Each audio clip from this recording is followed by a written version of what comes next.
तो आज का topic morphology of flowering plant. इस चैप्टर से नीट में कम से कम 3 क्वेश्चन आते हैं, कम से कम बता रहा हूं, कभी कभी 4 भी आ जाते हैं, क्योंकि इसमें फैमिली भी है ना।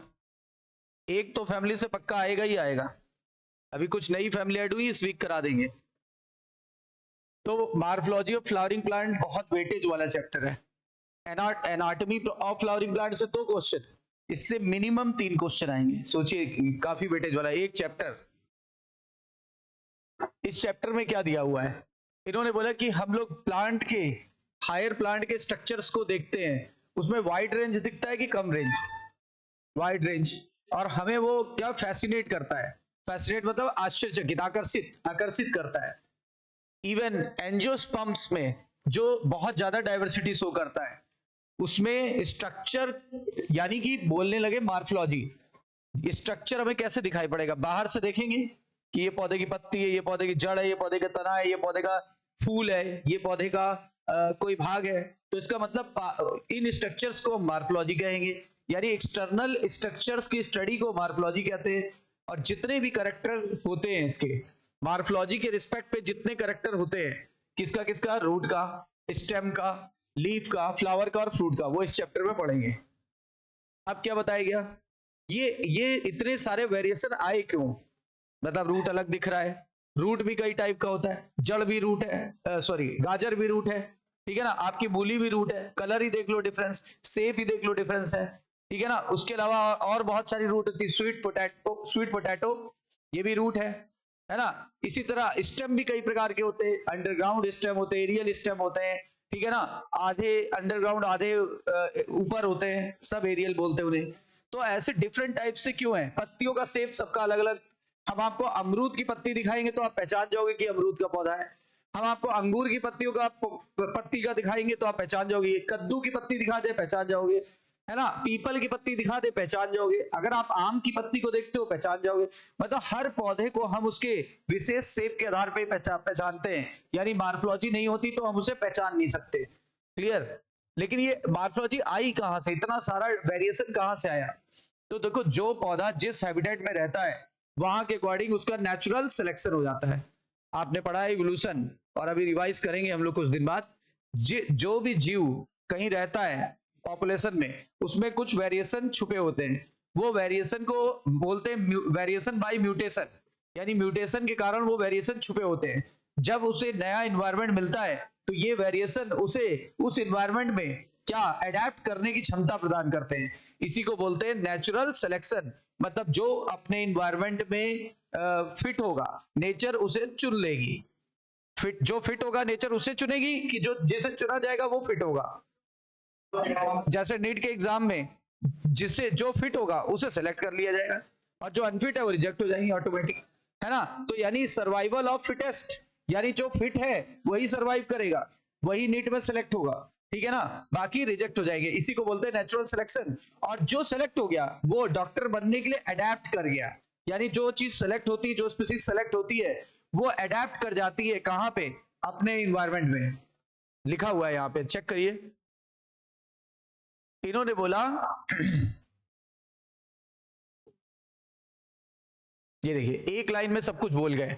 इन्होंने कहा कि वेरिएशन, यानी वेरिएशन छुपा होता है डिफरेंट पार्ट्स में, और यही उन्हें अडेप्ट करने में मदद करता है। किसको? पौधों को अडेप्ट करने में मदद करता है। कहां पे? अपने हैबिटेट में या अपने वातावरण में। कहता है ये अडेप्टेशन किस किस चीज के लिए हो सकता है? अडेप्टेशन टू वेरियस हैबिटेट, अभी बोला मैंने, हैबिटेट के लिए हो सकता है, या प्रोटेक्शन के लिए हो सकता है। प्रोटेक्शन के लिए जैसे थॉर्न, है ना, बेर में कांटे होते हैं, बोगेनविलिया में कांटे होते हैं, इवन सिट्रस नींबू में कांटे होते हैं, है ना। बहुत सारे और भी बहुत सारे पौधे हैं जिसमें कांटे होते हैं, तो ये सब सुरक्षा करते हैं। अब देखो यहाँ लिखा है क्लाइंबिंग, वो टेंड्रिल, ऐसे स्प्रिंग जैसे स्ट्रक्चर, जैसे आपके ज्यादातर कद्दू में, अंगूर की लताओं में, और भी बहुत सारे पौधे जो बेल बना के चढ़ जाते हैं, ठीक है ना, ककड़ी वगैरह में, तरबूज में स्टोरेज के लिए, जैसे पोटैटो, स्वीट पोटैटो, जिंजर, हल्दी, इन सब में भोजन स्टोर है। और ये सब क्या होती है? फूल जाती है, आपने देखा होगा, ये सब फूल जाती है, और इसीलिए हम इन्हें खाते हैं, इनका प्रयोग करते हैं, राइट। फिर आगे कह रहा है कि अगर आप किसी पौधे को उखाड़ोगे, अपरूट का मतलब अगर आप पुल कर रहे हो यानी खींच रहे हो किसी पौधे को या वीड को, तो आपको सब दिखाई पड़ेगा, रूट स्टेम लीफ सब दिखाई पड़ेंगे। और उसके बाद हो सकता है कि उस पे फूल और फल भी लगे हो। ऐसा क्यों बोला हो सकता है? क्योंकि पौधा अगर जुवेनाइल स्टेज में है तो नहीं होगा, और पौधा जुवेनाइल यानी जुवेनाइल स्टेज को क्रॉस कर गया, मैच्योर अवस्था में आ गया, तो उसमें होगा। यानी पौधा जब मैच्योर अवस्था में आ जाता है तो उसमें पाया जाता है, इमैच्योर अवस्था में होता है तो उसमें नहीं पाया जाता है, राइट। अब इन्होंने क्या बोला, underground part of flowering plant, ये हम लोग यहां डिस्कस करेंगे। पहला रूट है, देखो सीड में दो चीजें होती हैं, एक होता है सीड कोट जो सुरक्षा देता है, किसकी सुरक्षा देता है? एम्ब्रियो की। अब एम्ब्रियो में भी दो भाग होते हैं, एक होता है कोटिलेडन, और एक होता है एम्ब्रियो की एक्सिस। ध्यान दीजिएगा, छोटी छोटी बातें हैं। ये रहा एम्ब्रियो की एक्सिस, ये रहा कोटिलेडन, और ये जिसके अंदर बंद है वो ये सीड कोट, और पूरी यूनिट को मिला के सीड बोलते हैं। तो अगर दो कोटिलेडन है तो डाइकॉट, एक कोटिलेडन होता मोनोकॉट, और ये रही एम्ब्रियो एक्सिस। एम्ब्रियो एक्सिस के टिप को प्लूमूल कहते हैं और एम्ब्रियो एक्सिस के बेस को रेडिकल कहते हैं। अगर रेडिकल पहले डेवलप करता है, वैसे तो रेडिकल पहले डेवलप करता है तो ये रूट बना लेगा। रेडिकल क्या बनाता है? R for radical, R for root. बाद में क्या डेवलप करता है? प्लूमूल, और प्लूमूल डेवलप करके ऊपर का हिस्सा बनाएगा। ऊपर का हिस्सा क्या बनाएगा? Stem and leaf. स्टेम, पहले स्टेम बनाएगा, फिर उसमें पत्तियां आ जाती हैं। होता है कि नहीं होता? तो प्लूमूल क्या बनाता है? शूट सिस्टम, और रेडिकल क्या बनाता है? Root system. ये अंडरग्राउंड पार्ट है, ये अपर पार्ट है। ये लाइट की तरफ भागता है, ये ग्रेविटी की तरफ भागता है। ठीक है, तो देखिए पहली लाइन ही यही लिखी है। क्या लिखी है? क्या लिखा है? डाइकॉट। देखो दो तरह के एंजियोस्पर्म होते हैं, दो क्लास होती है एंजियोस्पर्म की, एक मोनोकॉट एक डाइकॉट। एक मोनोकॉट एक डाइकॉट। पहले कौन बना, बाद में कौन बना? ज्यादा एडवांस कौन है? हाँ, तो ज्यादा एडवांस हुआ मोनोकॉट। देखो ज्यादातर डाइकॉट प्लांट्स में डायरेक्टली इलोंगेट कर जाता है, क्या है? रेडिकल ऐसे इलोंगेट कर जाता है, माइटोटिक डिवीजन करता है, सेल की संख्या बढ़ेगी, लंबा हो जाएगा। जब लंबा होगा तो ऐसे मान लो ये एम्ब्रियो एक्सिस थी, ये कोटिलेडन था, क्योंकि हम डाइकॉट की बात कर रहे हैं। अब ये लंबा हो गया, ऐसे चला गया नीचे ऐसे चला गया, तो ये एक मोटी रूट बनाता है, इसको बोलते हैं प्राइमरी रूट। देखो क्या लिखा है, formation of primary root which grow inside the soil. ये देखो मिट्टी के अंदर है, ऐसे मिट्टी के अंदर चला गया और मोटी रूट बनाएगा। अब इससे कुछ शाखाएं निकलेंगी, ये देखो ऐसे निकली, ऐसे निकली, ऐसे निकली, ऐसे निकली, इनसे फिर से शाखाएं निकली, ऐसे निकली, ऐसे निकली। ठीक है, तो इसको प्राइमरी बोला है। अब जो शाखाएं निकली सेकेंडरी, और सेकेंडरी से जो निकली टर्सरी। तो देखो क्या लिखा है, इससे जो लेटरल रूट्स निकलती हैं, ठीक है, और उनसे कुछ और निकलती हैं, तो उन्हें हम रेफर करते हैं सेकेंडरी। प्राइमरी से क्या निकला? सेकेंडरी, और सेकेंडरी से क्या निकला? टर्सरी। एक्सेट्रा का मतलब क्वाटरनरी भी निकल सकता है, और भी जड़ें निकल जाएंगी।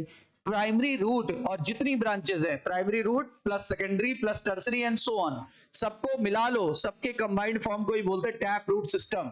कौन सा सिस्टम बताइए? टैप रूट सिस्टम में क्या क्या आएगा? प्राइमरी, सेकेंडरी, टर्सरी, या ऑल ऑफ दिस? ये देखिए लिखा है टैप रूट सिस्टम। और अभी हम पढ़ रहे थे डाइकॉट। डाइकॉट का सबसे टिपिकल एग्जांपल है मस्टर्ड। डाइकॉट का सबसे टिपिकल एग्जांपल है मस्टर्ड, तो आंसर हो जाएगा mustard plant. In monocot plant में primary root is short lived. अब हम आ गए मोनोकॉट में। मोनोकॉट में प्राइमरी रूट जो होती है शॉर्ट लिव्ड होती है। शॉर्ट लिव्ड का मतलब होता है कम समय के लिए जिंदा रहती है, कम समय के लिए जिंदा रहती है, और रिप्लेस हो जाती है by large number of root. वहां पे क्या हो जाती है? बहुत सारी दूसरी रूट्स बन जाती है। यानी प्राइमरी रूट बनी तो, लेकिन वो मर गई, उसकी जगह बहुत सारी दूसरी रूट आ गई। और वो कहां से निकलती है? ये देखो, ये निकलती है बेस ऑफ स्टेम से। ये था, ये मर गया, और ये था स्टेम का बेस, यहां से नई रूट आ गई, ऐसे काफी फाइबर की तरह। इनको बोलते हैं कौन सा? Fibrous root system. Fibrous root system ये देखो कहां से राइज हुआ? Base of stem. ये बहुत स्ट्राइकिंग पॉइंट है कि बेस ऑफ स्टेम से जो ग्रो करेगा उसे बोलते हैं फाइब्रस रूट सिस्टम। और फाइब्रस रूट सिस्टम मोनोकॉट में होता है कि डाइकॉट में? जैसे एग्जांपल वीट हो सकता है, राइस हो सकता है, और भी एग्जांपल हो सकते हैं, वीट, राइस। ठीक है, अब बोला गया कुछ प्लांट जैसे ग्रास, मोनेस्ट्रा और बेनियन। फार्मूला सुनो, मोना बहन जी हैं। अब मोना बहन जी हैं, यानी मोना से याद रहेगा मोनेस्ट्रा, अच्छा बहन से याद रहेगा बेनियन, ठीक है, जी से याद रहेगा ग्रासेस। ये 3 ऐसे पौधे एनसीईआरटी में दिए हुए हैं जो, इसमें से ये कैसा है, ये मोनोकॉट, ये भी कैसा है, मोनोकॉट, और ये कैसा है, डाइकॉट। मतलब ऐसी रूट जो दोनों में पाई जाती है, वो 3 उदाहरण दिए उसके, ये दिए हुए मोनेस्ट्रा, ये बैनियन और ये ग्रास। और ये मोनोकॉट में भी पाई जाती है, डाइकॉट में भी पाई जाती है। इनको बोलते हैं एडवेंटिशियस रूट। बताओ मोनोकॉट में पाई जाने वाली रूट कौन सी थी, प्योर मोनोकॉट में फाइब्रस। अच्छा, प्योर डाइकॉट में पाई जाने वाली टैप, जो दोनों में पाई जाती है उसे एडवेंटिशियस बोलते हैं। अब खास बात क्या है, जो टैप रूट सिस्टम था वो अराइज होता था रेडिकल से। अच्छा, जो ये वाला सिस्टम था वो अराइज हुआ था बेस ऑफ द स्टेम से। और जो अभी लेटेस्ट पढ़ रहे हैं एडवेंटिशियस रूट, वो अदर देन रेडिकल लिखा होगा। कहां से हो सकता है अदर देन रेडिकल, कहीं से भी, कहीं से भी हो सकता है, हम कुछ कह नहीं सकते। तो क्या लिखा हुआ है, from the part, arise from the part other than radical. Radical, radical के अलावा कहीं से भी हो जाएगा। पत्तियों के किनारे से उग सकता है, किसी भाग से उग सकता है, किसी डिफरेंट पार्ट से ग्रो कर सकता है। तो याद रखिएगा, इंपॉर्टेंट बात है। क्लियर। फिर आगे main function of the root system. Main function root का क्या है, मेन फंक्शन है absorption of water, absorption of water and mineral. कहां से, मिट्टी से। मिट्टी से पानी और मिनरल को एब्जॉर्ब करना, मिट्टी से पानी और मिनरल को एब्जॉर्ब करना। और क्या करना, पौधे को सहारा देना। पौधे को एनकरेज का मतलब होता है पौधे को जकड़े रखना, पौधे को जकड़े रखेगा। ठीक है। और इसमें क्या होता है, reserve food material, reserve food material को स्टोर करता है। और synthesis of plant growth regulator यानी पीजीआरएस बनाता है, पीजीआरएस का फॉर्मेशन करता है। याद रखिएगा, इंपॉर्टेंट बात है। क्लियर है। कल भी पूरे 11th का ही मॉडल टेस्ट है ना। हो सकता है यहां से कुछ क्वेश्चन आ जाए। भाई मार्फोलॉजी से तो क्वेश्चन ही है वहां पे, तो ध्यान से पॉइंट पढ़ोगे तो क्वेश्चन सॉल्व हो जाएंगे सारे। ये फिगर कुछ नहीं है, ये फिगर आपको ये दिखा रहा है, मस्टर्ड का फिगर है। फ्लावर क्या होता है, फ्रूट क्या होता है, स्टेम क्या है, लीफ क्या है, ठीक है, बर्ड क्या होती है। ये बर्ड देखो, जब बर्ड ऐसे इस एंगल से निकले तो उसे एक्सिलरी बर्ड बोलते हैं। अगर टॉप पे पाए जाए तो उसे टर्मिनल बर्ड बोलते हैं, टर्मिनल बर्ड या एपिकल बर्ड। और यहां साइड से निकलेगी तो एक्सिलरी बर्ड या फिर लैटरल बर्ड। और ये नोड है, जहां से लीफ अराइज होते हैं उसे नोड, और दो नोड के बीच के गैप को इंटरनोड बोलते हैं। और ये प्राइमरी रूट, फिर सेकेंडरी रूट, फिर ये टर्सरी रूट, और ये रूट सिस्टम। तो यानी रूट वाली चीजें हो गई। अब फिगर पूछा जाएगा, ये फिगर किसका है, देखो कैसे पहचानोगे। लेटरल वर्ड आ गया ना, लेटरल वर्ड आ गया तो टैप रूट। ठीक है। ये देखो घास की रूट है, घास में पूरे फाइबर जैसी दिख रही है, इनको बोलते हैं फाइब्रस रूट। अच्छा यहां देखो, ये है एडवेंटिशियस रूट, एडवेंटिशियस रूट है ये। देखो कहीं से भी अराइज हो गई, ये स्टेम है, ये स्टेम जा रहा है, और ये देखो यहाँ नोड से निकल गई, नोड से निकल गई। तो ये कहीं से भी अराइज हो सकती है, इनको बोलते हैं एडवेंटिशियस रूट।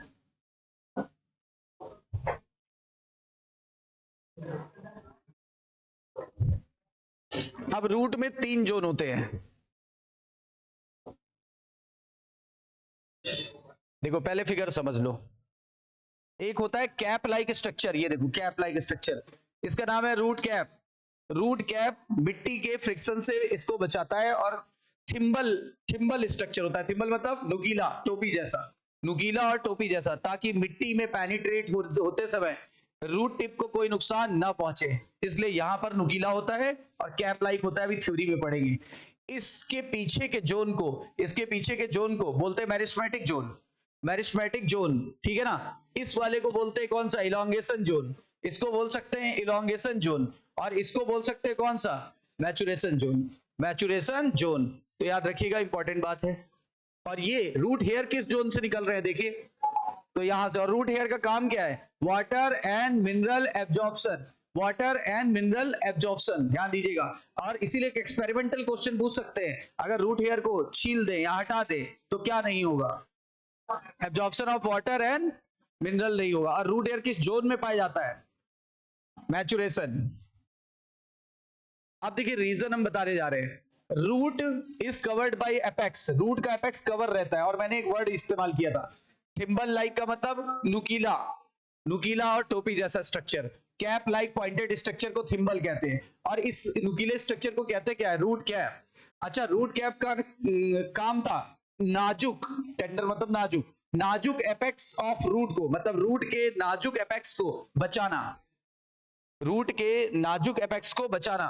और it it makes it way through the soil. इससे क्या होता है, एक तो बचा रहेगा, तो मिट्टी में पेनिट्रेट होने में मदद मिलेगी, ठीक है, काफी गहराई में चला जाएगा। इसके कुछ मिलीमीटर ऊपर, यानी कि रूट कैप ये है, इसके कुछ मिलीमीटर ऊपर, ऊपर बोलो या पीछे बोलो, बात एक ही है, इसके कुछ मिलीमीटर ऊपर, रूट कैप के कुछ मिलीमीटर ऊपर एक जोन होता है, इसको बोलते हैं मेरिस्मेटिक एक्टिविटी वाला जोन। यहाँ की सेल मेरिस्मेटिक होगी, मेरिस्मेटिक सेल हमेशा छोटी होती है और फास्ट डिवाइडिंग होती है, छोटी की बड़ी, फास्ट डिवाइडिंग की स्लो डिवाइडिंग। न्यूक्लियस बड़ा होता है कि छोटा, साइटोप्लाज्म डेंस होता है कि लाइट, डेंस नहीं दिया होगा तो रिच, डेंस नहीं दिया होगा तो रिच। तो ये कुछ खास बातें मैंने बताई, और इनमें प्लाज्मोडेस्पिटल कनेक्शन होंगे, और इसकी सेल वॉल बहुत थिन होती है, इसकी सेल वॉल थिन होती है, हमने प्लांट फिजियोलॉजी में भी पढ़ा है ये बात। इसकी सेल वॉल थिन होती है कि थिक, और फ्लेक्सिबल कि नॉन फ्लेक्सिबल, और किसकी बनी होती है, सेलुलोज, किसकी बनी होती है, सेलुलोज। तो याद रखिएगा, देखो यही बातें यहां बोल रहे हैं, यहां पर यही बातें बोली जा रही है। यहां की सेल स्मॉल होती है, थिन वॉल्ड होती है, डेंस या रिच साइटोप्लाज्म बोल सकते हैं, ठीक है, लगातार डिवाइड करेगी, और इसके अंदर प्लाज्मोडेस्माटा होता है, मैंने एडिशनल आपको याद दिला दिया। अब कह रहा है इस जोन के और पीछे चलो या इसके और करीब चलो, यानी प्रॉक्सिमल मतलब इसके पास एक और रीजन होता है जो तेजी से लंबा हो रहा है। देखो ये तेजी से डिवाइड कर रहा था और ये तेजी से लंबा हो रहा है, और इसी से पौधा इनलार्ज करेगा, इनलार्जमेंट करेगा अपना, ठीक है, और इससे क्या होगा, लेंथ बढ़ेगी, किसकी, रूट इन लेंथ, रूट की लेंथ बढ़ेगी कि root increase in girth, length की गर्थ, प्राइमरी ग्रोथ की सेकेंडरी ग्रोथ।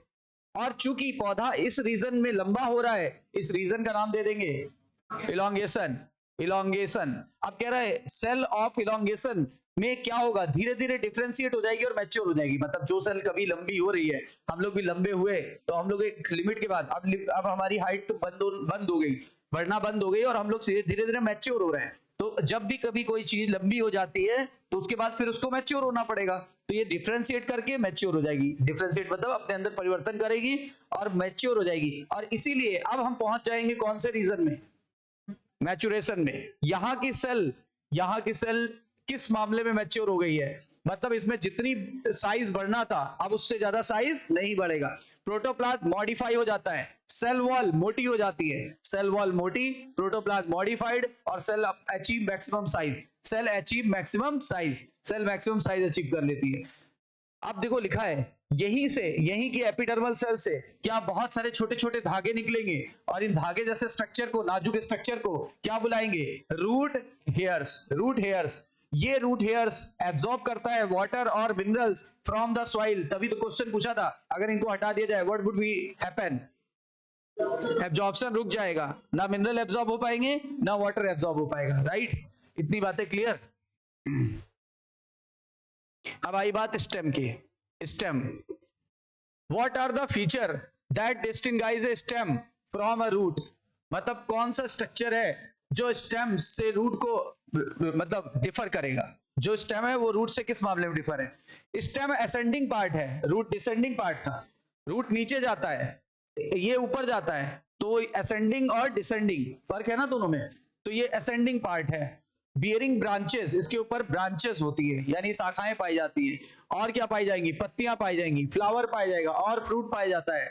और ये किससे डेवलप हुआ था, plumule of embryo bye germinating seed. जब सीड जर्मिनेट करेगा तो उसका एम्ब्रियो का प्लूमूल बना देगा सूट सिस्टम, अभी कुछ देर पहले ही डिस्कस किया है। अच्छा, स्टेम पे नोड होता है, इंटर नोड होता है, जबकि रूट पे ना नोड था ना इंटर नोड होता है। अंतर समझ में आया, इन पे ये सारे स्ट्रक्चर होते हैं, रूट पे कुछ नहीं होता, और वो प्लूमूल से ये प्लूमूल से डेवलप होता है, वो रेडिकल से डेवलप हुआ था। ये असेंडिंग पार्ट है, रूट डिसेंडिंग था, इस पे नोड और इंटर नोड पाए जा रहे हैं, उस पे नहीं पाए जा रहे थे। इस पे बड पाई जाएगी, उस पे बड, और बड भी कितने प्रकार की होगी, जो टिप पे पाई जाएगी उसे क्या बोलेंगे, एपिकल बड या फिर टर्मिनल बड, और अगर साइड में पाई गई लैटरल बड या फिर एक्सिलरी बड, लैटरल बड या फिर एक्सिलरी बड। अंतर समझ में आ गया होगा। अब देखिए कह रहा है region of stem where leaves are born, बोलते वो रीजन, स्टेम का वो रीजन, जैसे यहां से पत्ती निकली, फिर यहां से निकली, फिर यहां से निकली, हो सकता है यहां से कई सारी निकल गई हो, मैं तो एक एग्जांपल बता रहा हूं। जनरली यहां से निकली, फिर यहां से निकली, फिर यहां से निकली, ज्यादातर ऐसी लीफ निकलती है, इसको बोलते हैं अल्टरनेट, सबसे कॉमन टाइप यही होती है। अच्छा, इसमें क्या होता है, जहां जहां से पत्ती निकल रही है उन रीजन को क्या बोलेंगे, स्टेम के उन रीजन को नोड बोलते हैं। यानी पत्तियां कहां से निकलती हैं, या सीधी भाषा में पत्तियां कहां से लगी रहती हैं, नोड से। और ये पत्ती एक यहां से निकली, एक यहां से निकली, तो ये दो नोड हो गए, और दो नोड के बीच के गैप को, दो नोड, एक पत्ती यहां से निकली, एक यहां से निकली, और दोनों के बीच के गैप को इंटर नोड। और इंटर नोड से कोई पत्तियां नहीं निकलती, कोई भी एक्टिविटी नहीं होती, क्योंकि वहां बड नहीं पाया जाता, बड हमेशा नोड पे पाया जाएगा, और वो भी एक्साइल में। एक्साइल क्या होता है, मेन एक्सिस और इस एंगल के बीच को एक्साइल कहते हैं, और यहीं पर जो बड पाई जाएगी उसे एक्सिलरी बड। और चूंकि वो साइड में है लैटरल बड, और जो एपेक्स पे थी एपिकल या टर्मिनल बड, याद रखिएगा। इंटर नोड वो पोर्शन है जो दो नोड के बीच होगा, सही है। स्टेम के ऊपर बड भी होता है, बड या तो टर्मिनल होगा या तो एक्सिलरी होगा, इसको एपिकल बड भी कहा है, इसको लैटरल बड भी कहा है। सबसे कॉमन ये होता है, सबसे कॉमन ये होती है। याद करो, जब मेंडल साहब ने 7 करेक्टर लिए थे, 14 ट्रेट लिए थे, तो ये वाला करेक्टर भी लिया था, एक्सिलरी डोमिनेंट करेक्टर था और टर्मिनल रिसेसिव करेक्टर था। तो सबसे कॉमन कौन सा हुआ, अब समझ में आई कुछ बात। देखो, चीजों को जोड़ना सीखो, पढ़ा अपने सब है, और अभी जेनेटिक्स का मतलब 12th की एनसीईआरटी पूरी पढ़ी हुई है, रिवाइज कराएंगे। Stem is generally green, stem generally green होता है, कब, ये भी बात हमेशा नहीं रहता, व्हेन यंग होगा, जब यंग होगा, ठीक है, ये लिखा है व्हेन यंग, और बाद में वुडी हो जाता है और डार्क ब्राउन हो जाता है। बाद में वुडी हो जाएगा, यानी लकड़ी जैसा सख्त हो जाएगा, और ब्राउन हो। आम का पौधा भी शुरू में हरा भरा होता है, लेकिन धीरे धीरे ब्राउन होने लगता है, और जब बहुत बड़ा हो जाता है तो बिल्कुल ब्राउन हो जाता है और सख्त हो जाता है। सख्त का मतलब यहाँ वुडी होता है, लकड़ी, लकड़ी जैसा सख्त। मेन फंक्शन स्टेम का क्या है, ऐसे ऐसे शाखाएं निकालता है, इधर से शाखा निकली, उधर से शाखा निकली, इधर से शाखाओं से शाखा निकली। मेन स्टेम है शाखाओं को स्प्राउट आउट करना, स्प्राउटिंग आउट करना या स्प्रेडिंग आउट करना। ये देखो, स्प्रेडिंग आउट ब्रांचेस, और उनपे क्या लगी होंगी शाखाओं पे, पत्तियां, फल, फूल, पत्तियां, फूल, फल लगे हो सकते हैं, ठीक है। और इसके अंदर अब ये शाखा है, मेन ब्रांच है, और इससे साइड ब्रांच निकली है, इससे और ब्रांचेस निकली हैं। अब इन सब के अंदर आप देखो, यहां से क्या होगा, जाइलम इधर चला गया, यहां से जाइलम इधर भी कनेक्टेड है, इधर भी कनेक्टेड है, इधर भी कनेक्टेड है, इधर भी कनेक्टेड है, इधर भी कनेक्टेड है, फ्लोएम भी इसी तरह, इधर भी कनेक्टेड है, हर तरफ कनेक्टेड है। मतलब इनके अंदर क्या होगा, जाइलम और फ्लोएम। तो देखो, अगर इनके अंदर जाइलम है तो ये दोनों चीजों को कंडक्ट करेगा, अगर फ्लोएम है तो फोटोसिंथेसिस का मतलब होता है खाना, खाने को कंडक्ट करेगा। तो जाइलम और फ्लोएम पौधे के हर ऑर्गन में पाया जाता है, जाइलम एंड फ्लोएम पौधे के हर ऑर्गन में पाया जाता है, चाहे रूट हो, चाहे स्टेम हो, चाहे लीफ हो, चाहे फ्लावर हो, चाहे फ्रूट होता है, उसी से तो खाने और पानी की सप्लाई होती है, ठीक है। इसीलिए याद रखिए, रटिए नहीं, एक तो शाखाएं निकाल रहा है, शाखाओं के अंदर पाइपलाइन जरूर होगी। पाइपलाइन दो प्रकार की होगी, एक जाइलम, एक फ्लोएम, दोनों को मिला के बोलते हैं वेस्कुलर टिश्यू या वेस्कुलर बंडल, वेस्कुलर टिश्यू या वेस्कुलर बंडल। और एनाटॉमी में हम लोग इसके बारे में डिटेल में रिवाइज करेंगे। कुछ स्टेम, कुछ, सारे स्टेम नहीं बोल रहे हैं, कुछ स्टेम भोजन को स्टोर करते हैं, जैसे आलू, जैसे अदरक, जैसे हल्दी, नहीं गाजर, तो गाजर रूट है, गाजर रूट है, हल्दी है ना, ये सारा।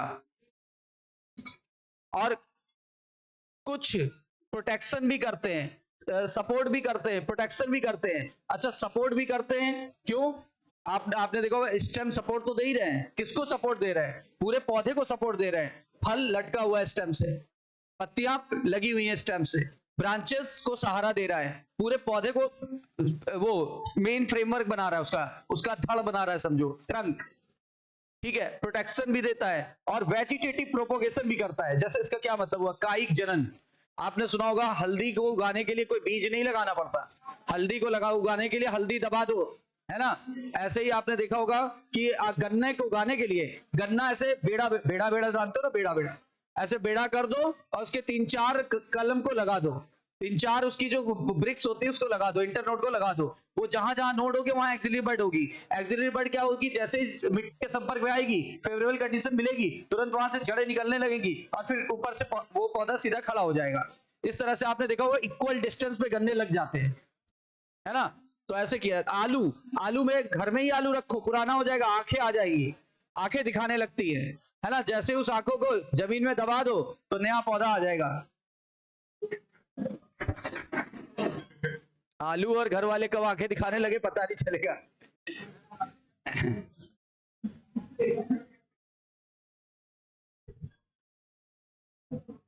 लीफ, देखिए लीफ लेटरल अपेंडेजेस है। क्यों? लीफ हमेशा किनारे से निकलती, लीफ हमेशा कहां से निकलती? किनारे से। अच्छा, लीफ जनरली फ्लैट होती है। अच्छा, मैं पूछना चाहूंगा, सिलेंड्रिकल लीफ सुना है? खाया भी होगा। सिलेंड्रिकल लीफ, बताओ। सिलेंडर जैसा, सिलेंडर जैसा लीफ होता है। प्याज, हरा प्याज गोल गोल होता है, काटो छल्ले बन जाएंगे, हॉलो होता है। बताओ खोखली और सिलेंड्रिकल लीफ कहां होती है? अनियन एंड गार्लिक, प्याज और लहसुन में। आप प्याज और लहसुन को देखोगे ना तो कंफ्यूज हो जाओगे थोड़ा, दोनों मतलब नहीं होगे अच्छे अच्छे, मतलब आपने देखा होगा अच्छे से, पर कोई नौ सीखिया देखेगा कंफ्यूज हो जाएगा इनिशियल स्टेज में, क्योंकि प्याज और लहसुन ऊपर से एक ही जैसा दिखता है, हल्का सा कलर का डिफरेंस होता है, और दोनों में ही क्या हॉलो एंड सिलेंड्रिकल लीफ होती है, और वही लीफ हम लोग चाइनीज फूड में खाते हैं, देखा होगा। तो याद रखो जनरली फ्लैट होती है, लेकिन क्वेश्चन आ सकता है सिलेंड्रिकल लीफ कहां होती है? आंसर आएगा अनियन एंड गार्लिक में। अच्छा, और ये कहां से लगी रहती है? स्टेम पर। स्टेम पर भी कहां से? नोट पर। नोट पर देखो लिखा डेवलप्स एट नोट, और ये रहा स्टेम, ये रहा लीफ, और ये रहा एक्सिल, AXIL, और एक्सिल में एक बड होती है, नाम आप बताओ। बड इन एक्सिल, और नाम पड़ गया एक्सिलरी बड। दूसरा नाम लेटरल बड, लेटरल बड। और बाद में यही बड या तो ब्रांच बनाती है या तो फ्लावर। अब आप बोलेंगे सर फ्लावर कहां लिखा है? एनाटॉमी में लिखा है। कल परसों में जब एनाटॉमी पढ़ेंगे तो ये बात याद दिलाएंगे आपको। यानी या तो ये एक्सिलरी बड ब्रांच बनाएगी, और या तो फिर बनाएगी फूल, फ्लावर। ध्यान देना, आपके पास एनाटॉमी है, जाके देखो, एनाटॉमी की उसमें है ना, जाके देखो लिखा है। मिला? राइट पेज पे होगा एनाटॉमी में, एनाटॉमी में सेकंड पेज पे होगा मेरे हिसाब से।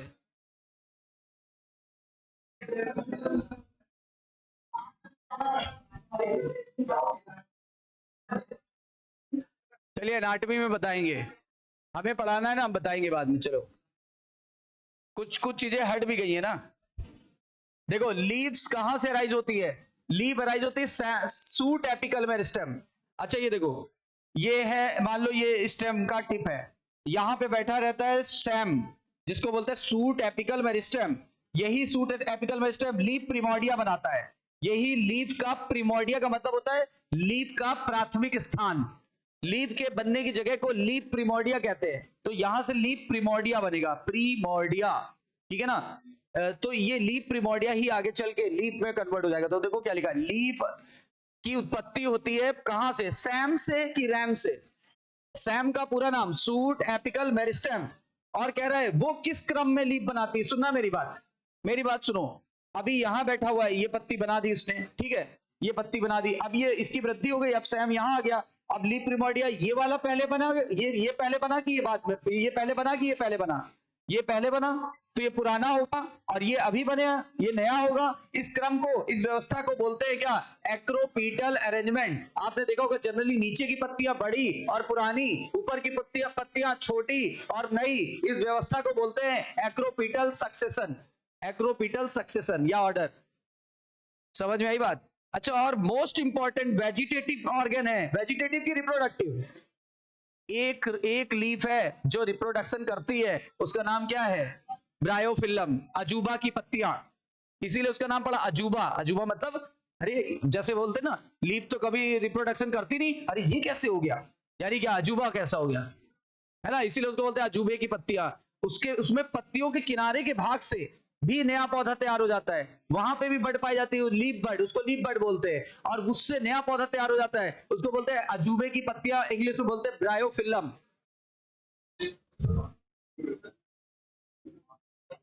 और लीफ का प्राथमिक काम क्या है? लीफ का प्राथमिक काम क्या है? फोटोसिंथेसिस। सेकेंडरी काम है ट्रांसपायरेशन। प्राथमिक काम है फोटोसिंथेसिस, सेकेंडरी काम है ट्रांसपायरेशन, क्योंकि लीफ पे स्टोमेटा पाए जाते हैं। अब देखिए लीफ के भाग पढ़ने जा रहे हैं। लीफ में 3 भाग होते हैं, लीफ में 3 भाग होते हैं। 3 भाग कौन से होते हैं? एक देखो ये, एक ये लीफ बेस, और एक लीफ की डंडी जिसको बोलते हैं पैटियोल। पहला लीफ बेस, दूसरा पैटियोल, और तीसरा इसको बोलते हैं लेमिना या ब्लेड, लेमिना या ब्लेड। तो 3 भाग होते हैं, पहला लीफ बेस, दूसरा ये डंडी, डंडी को बोलते हैं पैटियोल, और तीसरा ये चपटा और पतला वाला प्लेस, और जो जिसका काफी एरिया काफी ज्यादा होता है, यहीं से मैक्सिमम फोटोसिंथेसिस होती है। ठीक है, इसी के अंदर मेन वेन पाई जाती है। मेन वेन को मिडरिप कहते हैं या रैकिस भी कहते हैं। इससे बहुत सारी वेन्स निकली होती हैं, इनको वेनलेट कहते हैं। देखो ये मेन वेन हो गई, और ये जो पतली पतली निकल रही वेनलेट है। और when is nothing, when is vascular bundle, मतलब जाइलम प्लस। तो वी मतलब वेन, वी मतलब वेस्कुलर बंडल, और वेस्कुलर बंडल बराबर क्या? Xylem and phloem, xylem and phloem. तो एक टिपिकल लीफ में 3 पार्ट होते हैं, नाम लिखा हुआ है, एक बार क्लियर करते चले। एक टिपिकल लीफ में 3 मेन पार्ट होते हैं, ठीक है ना? लीफ का बेस, पैटियोल और lamina. Leaf is attach the stem by leaf base, leaf stem से कैसे जुड़ी थी? लीफ बेस द्वारा। और कह रहा है कि देखो कितनी अच्छी बात किया गया, कह रहा है उसके यहां पर देखो, इधर देखो, यहां पर एक ऐसे लीफ और एक ऐसे छोटी सी लीफ लाइक स्ट्रक्चर होता है। यहां पर भी लीफ के बेस से ही 2 लीफ जैसी संरचना निकली है, उसके बीच में एक्सिलरी बड होगा और उसी को प्रोटेक्शन करती है। बताइए, लीफ के बेस पर लीफ जैसी कुछ संरचनाएं होती है, कितनी होती है? और वो किसको सुरक्षा दे रही है? एक्सिलरी बड को सुरक्षा दे रही है। इसको बोलते हैं स्टिप्यूल। और जरूरी नहीं कि ऐसा सब पत्तियों के बेस पर हो, जिसपे होगा उसको स्टुपुलेट लीफ, जिसपे नहीं होगा उसको एक्स स्टुपुलेट लीफ। बताइए, जिसपे होगा उसे स्टुपुलेट लीफ, जिसपे नहीं है एक्स स्टुपुलेट। एक्स मतलब गायब।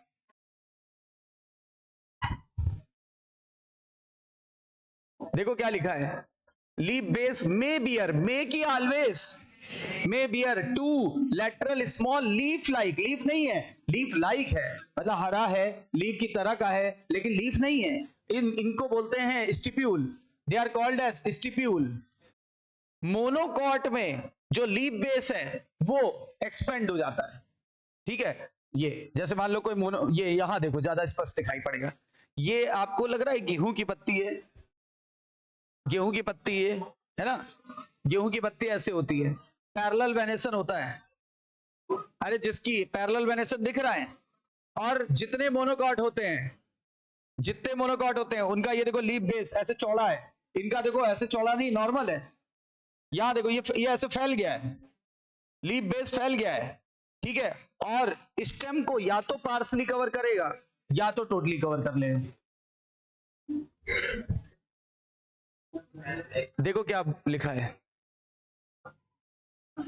ये लिखा है मोनोकॉट में लीफ बेस फैल जाता है और स्टेम को या तो पार्सली ढक लेता है या तो टोटली।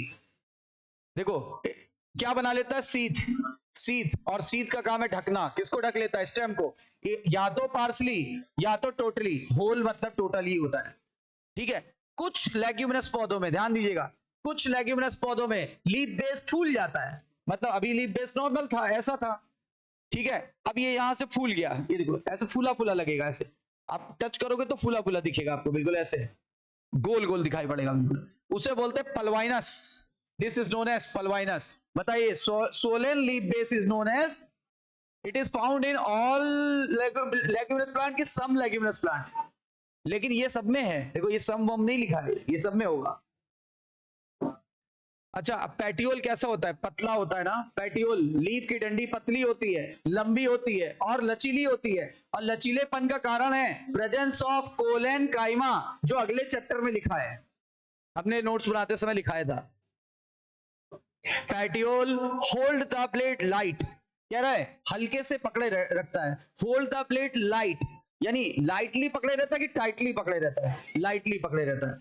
अच्छा, कैसा कैसा होता है, लंबा कि छोटा? पतला और लचीला, लंबा, पतला और लचीला।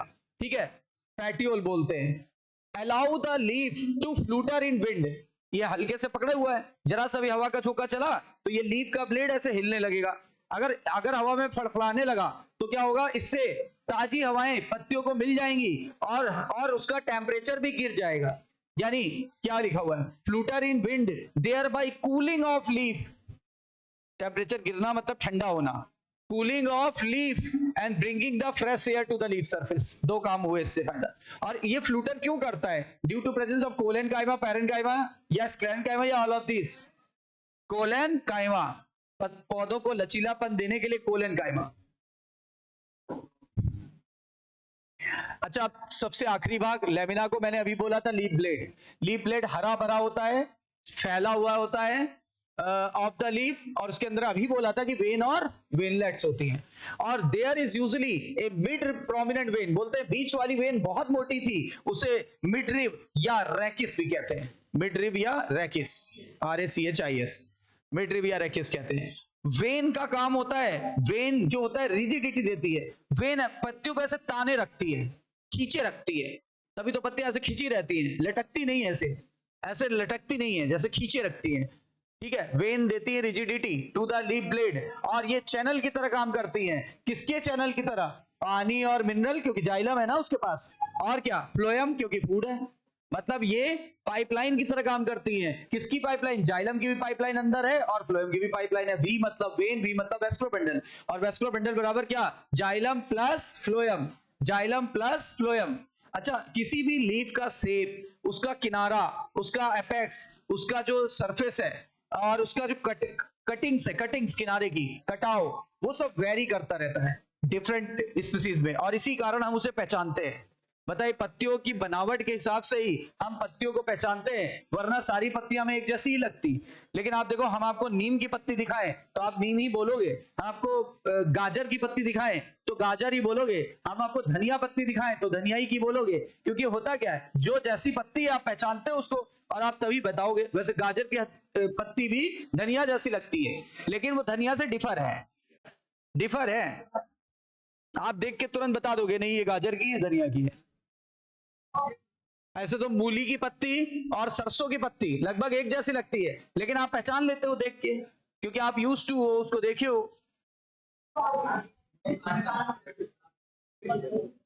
अच्छा, वेनेसन क्या होता है, ये वेन के अरेंजमेंट को ही वेनेसन कहते हैं। The arrangement of vein and veinlet in lamina of leaf is known as venation. जब वेनलेट नेटवर्क बना ले, पूरा जाल बना ले, तो इसे रेटिकुलेट वेनेसन। अगर पूरा जाल बना ले तो रेटिकुलेट वेनेसन। और जब वेन एक दूसरे के पैरेलल रन करे लेमिना में, तो इसे क्या बोलते हैं, इसे पैरेलल वेनेसन बोलते हैं। डाइकॉट में जनरली कौन सा वेनेसन होता है, रेटिकुलेट, और उसमें कौन सा होता है, पैरेलल। मोनोकॉट में मोस्टली पैरेलल होता है।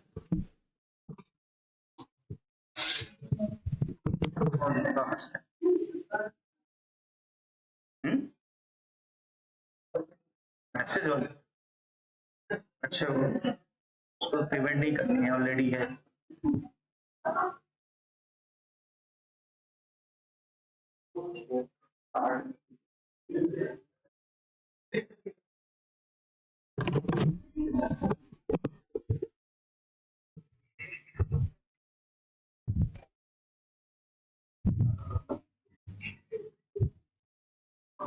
कितनी बात क्लियर हो गई?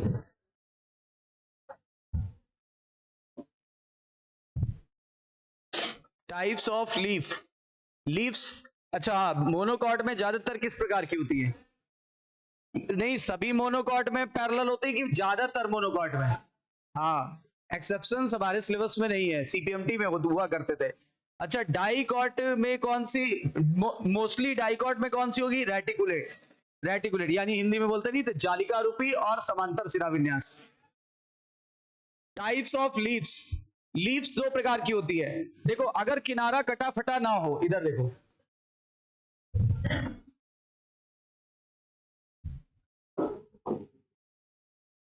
अगर किनारा कटा फटा ना हो तो सिंपल बोलने में कोई दिक्कत नहीं है, और अगर किनारा कटा फटा हो भी तो भी सिंपल बोल सकते हो। कब? बस ये मिड रिब को टच ना करे, पहली शर्त कि अगर किनारा कटा फटा ना हो तब सिंपल बोलो, कोई दिक्कत नहीं। किनारा कटा फटा हो भी तो भी मिड रिब को टच ना करे, तब उसे क्या बोलेंगे, तब उसे बोलते हैं कंपाउंड लीफ, तब उसे बोलेंगे, अगर टच करने लगा तो बोलेंगे कंपाउंड, नहीं कर रहा है तो सिंपल। मैंने बोला ना, किनारा टच ना करे तो सिंपल, और कर गया तो कंपाउंड। यही तो अंतर है दोनों में। देखो लिखा है, क्या बोला है, लीफ को सिंपल तब बोलेंगे जब लेमिना इंटायर हो, इंटायर का मतलब पूरा, मतलब कटा फटा ना हो, और अगर कटा फटा है भी, अगर कटा फटा है तो कटाव टच नहीं कर रहा है, किसको, मिड रिप को। लेकिन अगर इंसीजन टच करने लगा, यानी पहुंच गया, कहां तक पहुंच गया, मिड रिप तक, और इसने लीफ को छोटे छोटे पार्ट में तोड़ दिया, जिसको लीफलेट बोलेंगे, तब इस तरह की पत्तियों को कंपाउंड बोलेंगे। और बर्ड पाया जाता है कहां पे, बर्ड पाया जाता है, देखो, चाहे सिंपल हो चाहे कंपाउंड हो, चाहे सिंपल हो चाहे कंपाउंड हो, यहां तो पाया ही जाएगा। लेकिन लीफलेट में कभी बर्ड नहीं पाया जाता। यहां से सबसे ज्यादा बार क्वेश्चन पूछा गया और गलत हुआ है बच्चों का। देखो, bird is present in axil of both simple and compound leaf, लेकिन बर्ड कभी एक्सिल में नहीं पाया जाता, किसके, लीफलेट ऑफ कंपाउंड लीफ। याद रखिएगा, लीफलेट ऑफ कंपाउंड लीफ में कभी नहीं पाया जाता है बर्ड, कभी कभी कहां नहीं पाया जाता है, लीफलेट ऑफ कंपाउंड लीफ में कभी नहीं पाया जाता, क्योंकि लीफलेट तो खुद एक पत्ती का टुकड़ा है, टुकड़े में बर्ड का क्या काम। अच्छा, अब लीफ दो प्रकार की होती है, एक होती पिन्नेट कंपाउंड, एक पामेट कंपाउंड। देखो, एक है पिन्नेट कंपाउंड, ये देखो नीम है, मीठी नीम, कड़ी पत्ता, मीठी नीम कड़ी पत्ता, इसमें जो मोटी वाली डंडी होती है, आपने सबने देखा होगा, बहुत कॉमन सब पौधा है।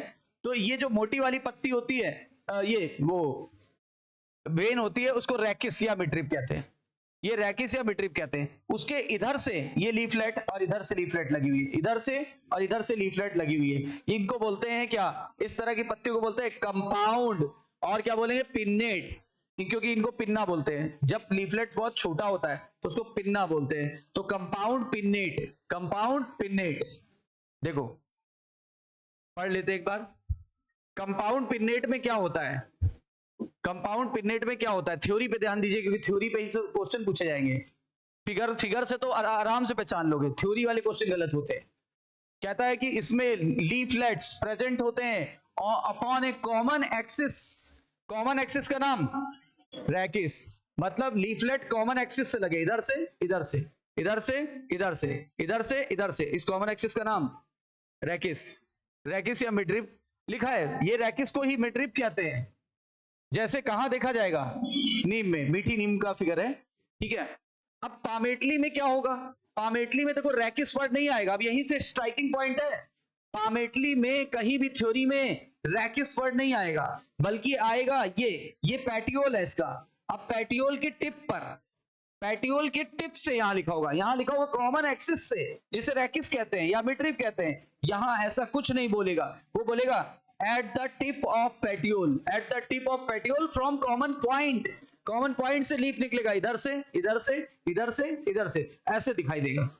ये कॉमन पॉइंट है, पैटियोल के टिप पर कॉमन पॉइंट है, इससे एक लीफ इधर, एक लीफ इधर, एक लीफ इधर, एक लीफ इधर और एक लीफ इधर, ऐसे लीफ निकलती जाएंगी, ठीक है।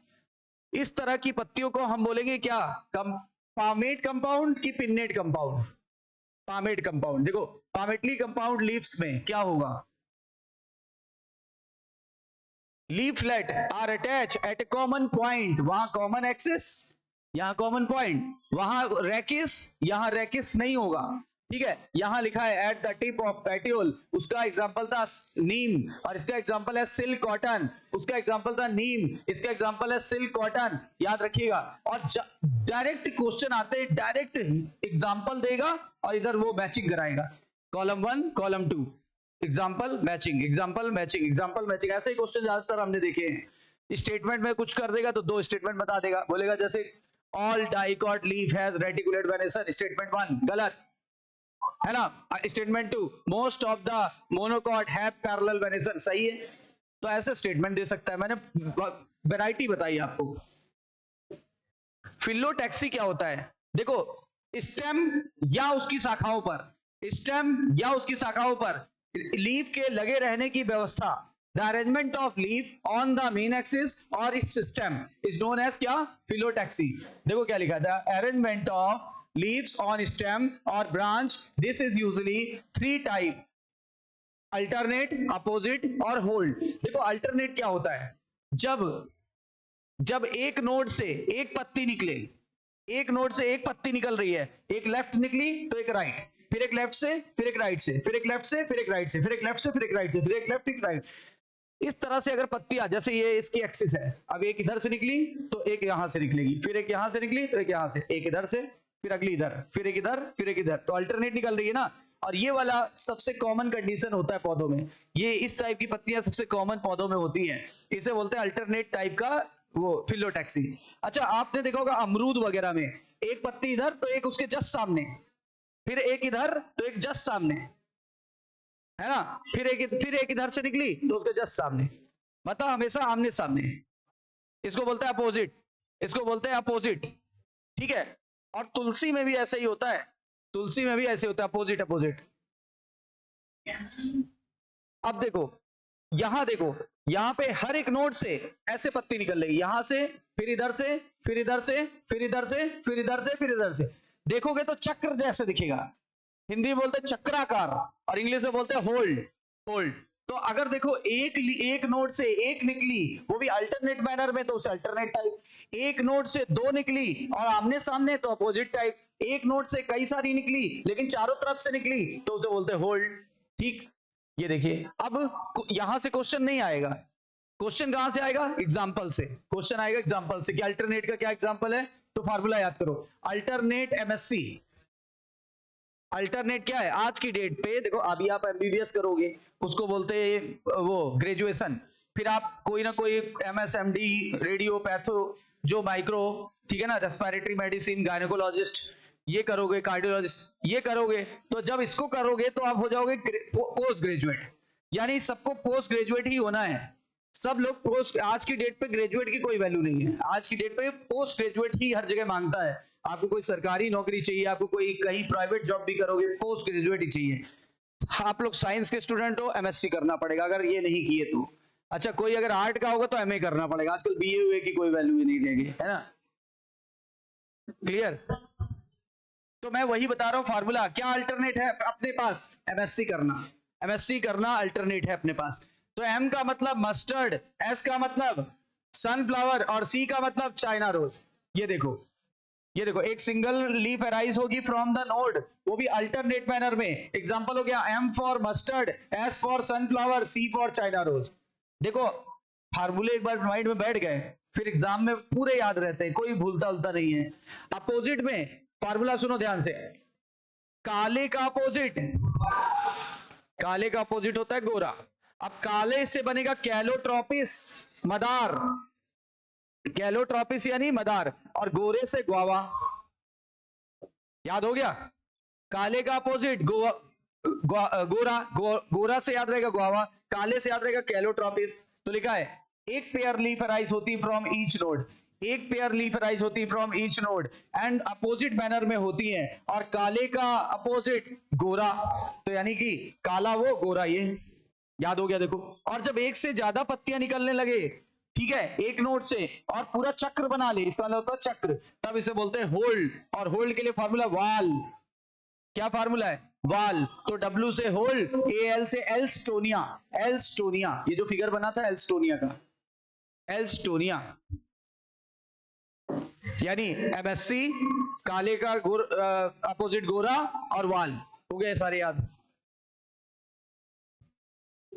इन्फ्लोरेसेंस का मतलब क्या होता है, the arrangement of flower on the floral axis, the arrangement of flower on floral axis is known as inflorescence.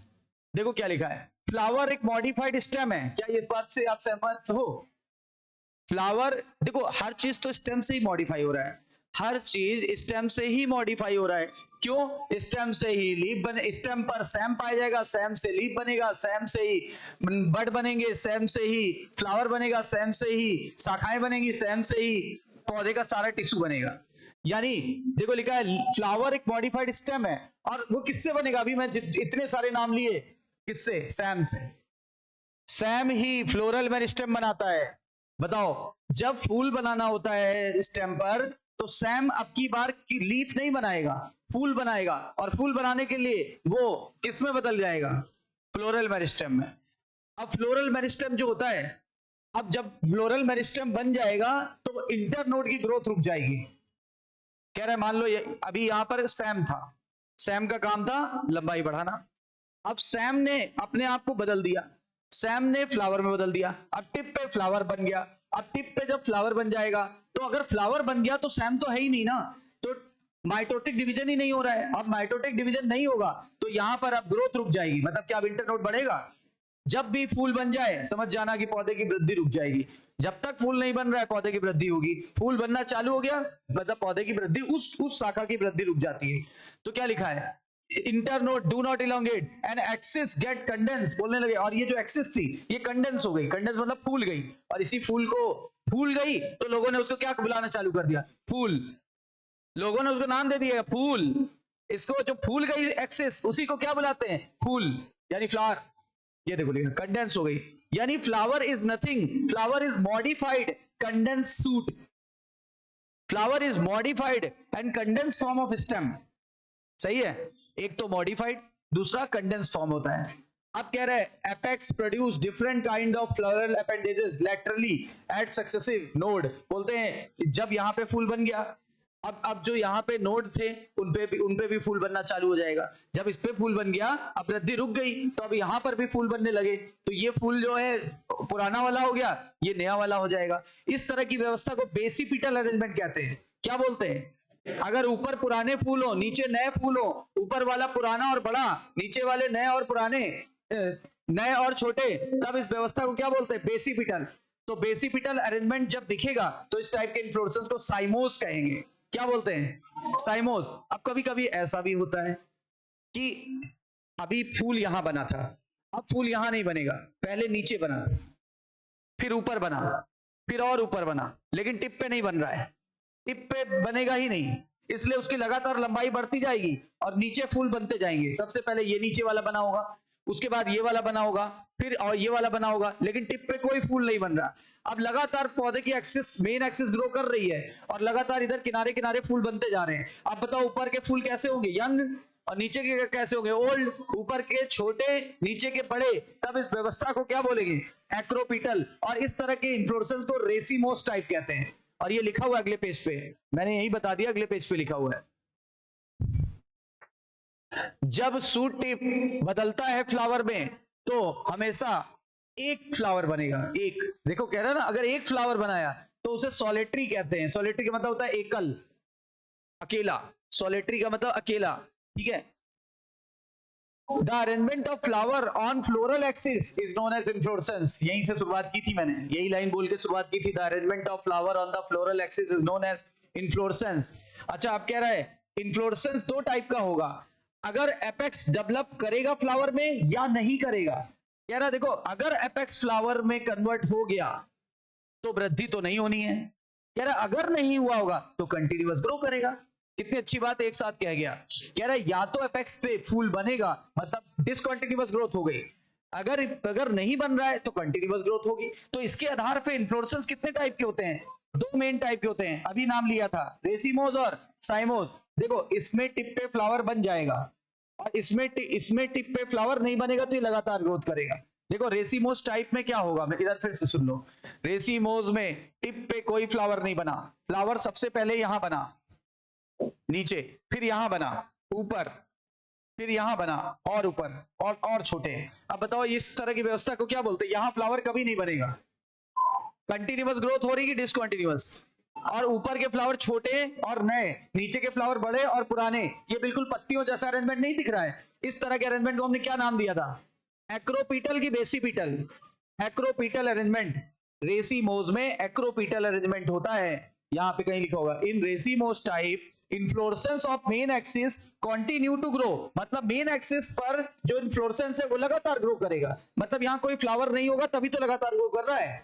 फिर क्या बोला है, the flower born laterally, flower यहां नहीं बनेंगे, एपिकली नहीं बनेंगे, बल्कि लेटरली बन रहे हैं, मतलब किनारों पे बन रहे हैं। और वो भी किस मैनर में बन रहे हैं, एक्रोपिटल मैनर में। एक्रोपिटल का मतलब नीचे वाले पुराने और बड़े, ऊपर वाले छोटे और नए, नीचे वाले पुराने और बड़े, ऊपर वाले नए और छोटे। इस व्यवस्था को क्या बुलाते हैं, इस व्यवस्था को बुलाते हैं acropetal arrangement. Acropetal arrangement.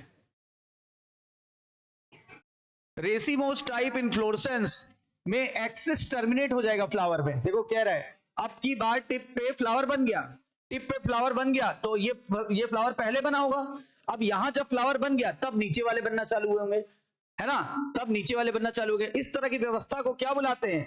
Basipetal. यहां देखो लिमिटेड ग्रोथ होगी कि अनलिमिटेड? अरे टिप पे फ्लावर है तो लिमिटेड ग्रोथ होगी। और फ्लावर कहां बन रहे हैं? बेसिपिटल ऑर्डर में। बेसिपिटल का मतलब क्या? ऊपर के फ्लावर पुराने और नीचे के फ्लावर नए। और यहां टिप पे फ्लावर आ गया है तो ग्रोथ तो नहीं होनी, तभी लिखा है ग्रोथ लिमिटेड हो जाएगी। समझ में आई बात? और उसका एग्जांपल क्या? रेसिमोस का एग्जांपल है सबसे कॉमन डाइकॉट मस्टर्ड। सबसे कॉमन डाइकॉट का नाम मस्टर्ड। और सबसे कॉमन मोनोकॉट नहीं सॉरी और इसका एग्जांपल साइमोस का, तो साइमोस का एग्जांपल क्या है? जैस्मिन, चमेली। चमेली को बोलते हैं ना जैस्मिन, तो जैस्मिन।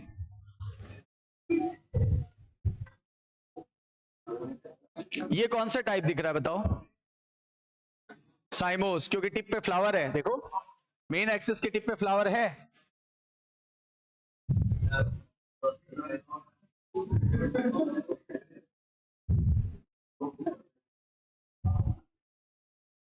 अच्छा, फ्लावर वेजिटेटिव ऑर्गन है कि रिप्रोडक्टिव? पूरा एक चैप्टर पढ़ा है, sexual reproduction in flowering plant, याद आया?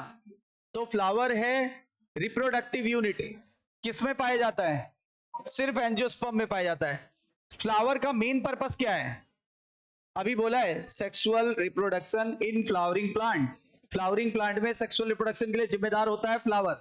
अच्छा, फ्लावर में 4 होल होते हैं और फ्लावर जो है ना एक फूले हुए हिस्से पर टिका होता है और ये फूलों की डंडी होती है। फ्लावर जिस फूले हुए हिस्से पर टिका होता है उसे रिसेप्टेकल या थैलमस कहते हैं। रिसेप्टेकल या थैलमस कहते हैं। देखो क्या लिखा है? फ्लावर के बहुत सारे होल होते हैं यानी कि पार्ट होते हैं और वो लगे होते हैं एक फूले हुए एंड पर। ये फूला हुआ एंड है, इसी पर देखो ये है कैलिक्स और एक कलरफुल पेटल पंखुड़ी, फिर उसी के बाद male unit female unit. 4 whorl होते हैं और इस फूले हुए हिस्से को थैलमस या रिसेप्टेकल बोलेंगे। और ये फूलों की डंडी है। अभी तक पत्तियों की डंडी की बात हुई थी। पत्तियों की डंडी को या स्टाक को पैटियोल कहा जाता है और इसको बोलते हैं क्या? पैडिसिल। पैडिसिल, पैडिसिल, याद रखना शब्द मिलते जुलते हैं। वो पैटियोल, ये पैडिसिल, वो पैटियोल, ये पैडिसिल। नाम काफी मिलता है इसलिए मैं 2-3 बार फोकस कर रहा हूं। वो पैटियोल है, ये पैडिसिल है, ठीक है। पहला होल होता है कैलिक्स। ये कैलिक्स हरे कलर का होता है। याद करो गुलाब की कली तो सबने देखी होगी, उसके ऊपर क्या होता है? बिल्कुल ऐसे कैप्सूल जैसे होता है और देखो ऐसे लेयर, एक ऐसे लेयर छिलके से आप खोल भी सकते हो, उसको छिलके जैसा खोल भी सकते हो। वो यही भाग होता है, ये जो हरे कलर का भाग होता है इसको बोलते हैं कैलिक्स या सेपल। कैलिक्स या सेपल यानी बाह्य दल जनरली ग्रीन होता है और प्रोटेक्ट करता है फ्लोरल बड को, फ्लोरल को, बड को, फ्लावर को कि बड को, कली को प्रोटेक्ट करता है, ठीक है। दूसरा होता है कोरोला। कोरोला को पेटल भी कहते हैं और पेटल का काम है ये ब्राइट कलर का होता है। ब्राइट कलर के होने से ये कीड़े मकोड़ों को आकर्षित करता है फॉर पॉलिनेशन। और आपको पता भी होगा सबसे ज्यादा पॉलिनेशन इंसेक्ट्स द्वारा ही होता है, उसमें भी बी से, सबसे ज्यादा बी। तीसरा भाग होता है मेल यूनिट और चौथा भाग होता है फीमेल यूनिट। मेल यूनिट को एंड्रोसियम, फीमेल यूनिट को गायनोसियम। अच्छा, कैलिक्स और करोला हो या ना हो, मेल और फीमेल का होना बहुत जरूरी है। कैलिक्स करोला ना भी हो तो काम चल जाएगा, लेकिन अगर मेल और फीमेल नहीं है तो काम नहीं चलेगा। सही है कि नहीं है? इसीलिए इनको बोला गया एसेसरी होल और इनको बोला गया है एंडोसियम और गायनोसियम को रिप्रोडक्टिव होल या ऑर्गन। अगर फ्लावर देखो, अगर क्या है, अगर ऐसा फ्लावर हो जिसमें कैलिक्स और करोला दोनों हैं पर आप डिफरेंशिएट नहीं कर पा रहे हो, कैलिक्स और करोला जुड़ जाते हैं आपस में, कैलिक्स और करोला जुड़ जाते हैं तो हम उसको पहचान नहीं पाते कितने कैलिक्स हैं कितने करोला हैं, उनके बारे में इंफॉर्मेशन नहीं मिल पाती। तो इस कंडीशन में ये देखो लिखा है कैलिक्स और करोला क्लियर नहीं दिखाई पड़ते, तो इस तरह की कंडीशन को बोलते हैं पेरियंथ। इस कंडीशन को क्या बोलेंगे? पेरियंथ। Perianth, clear?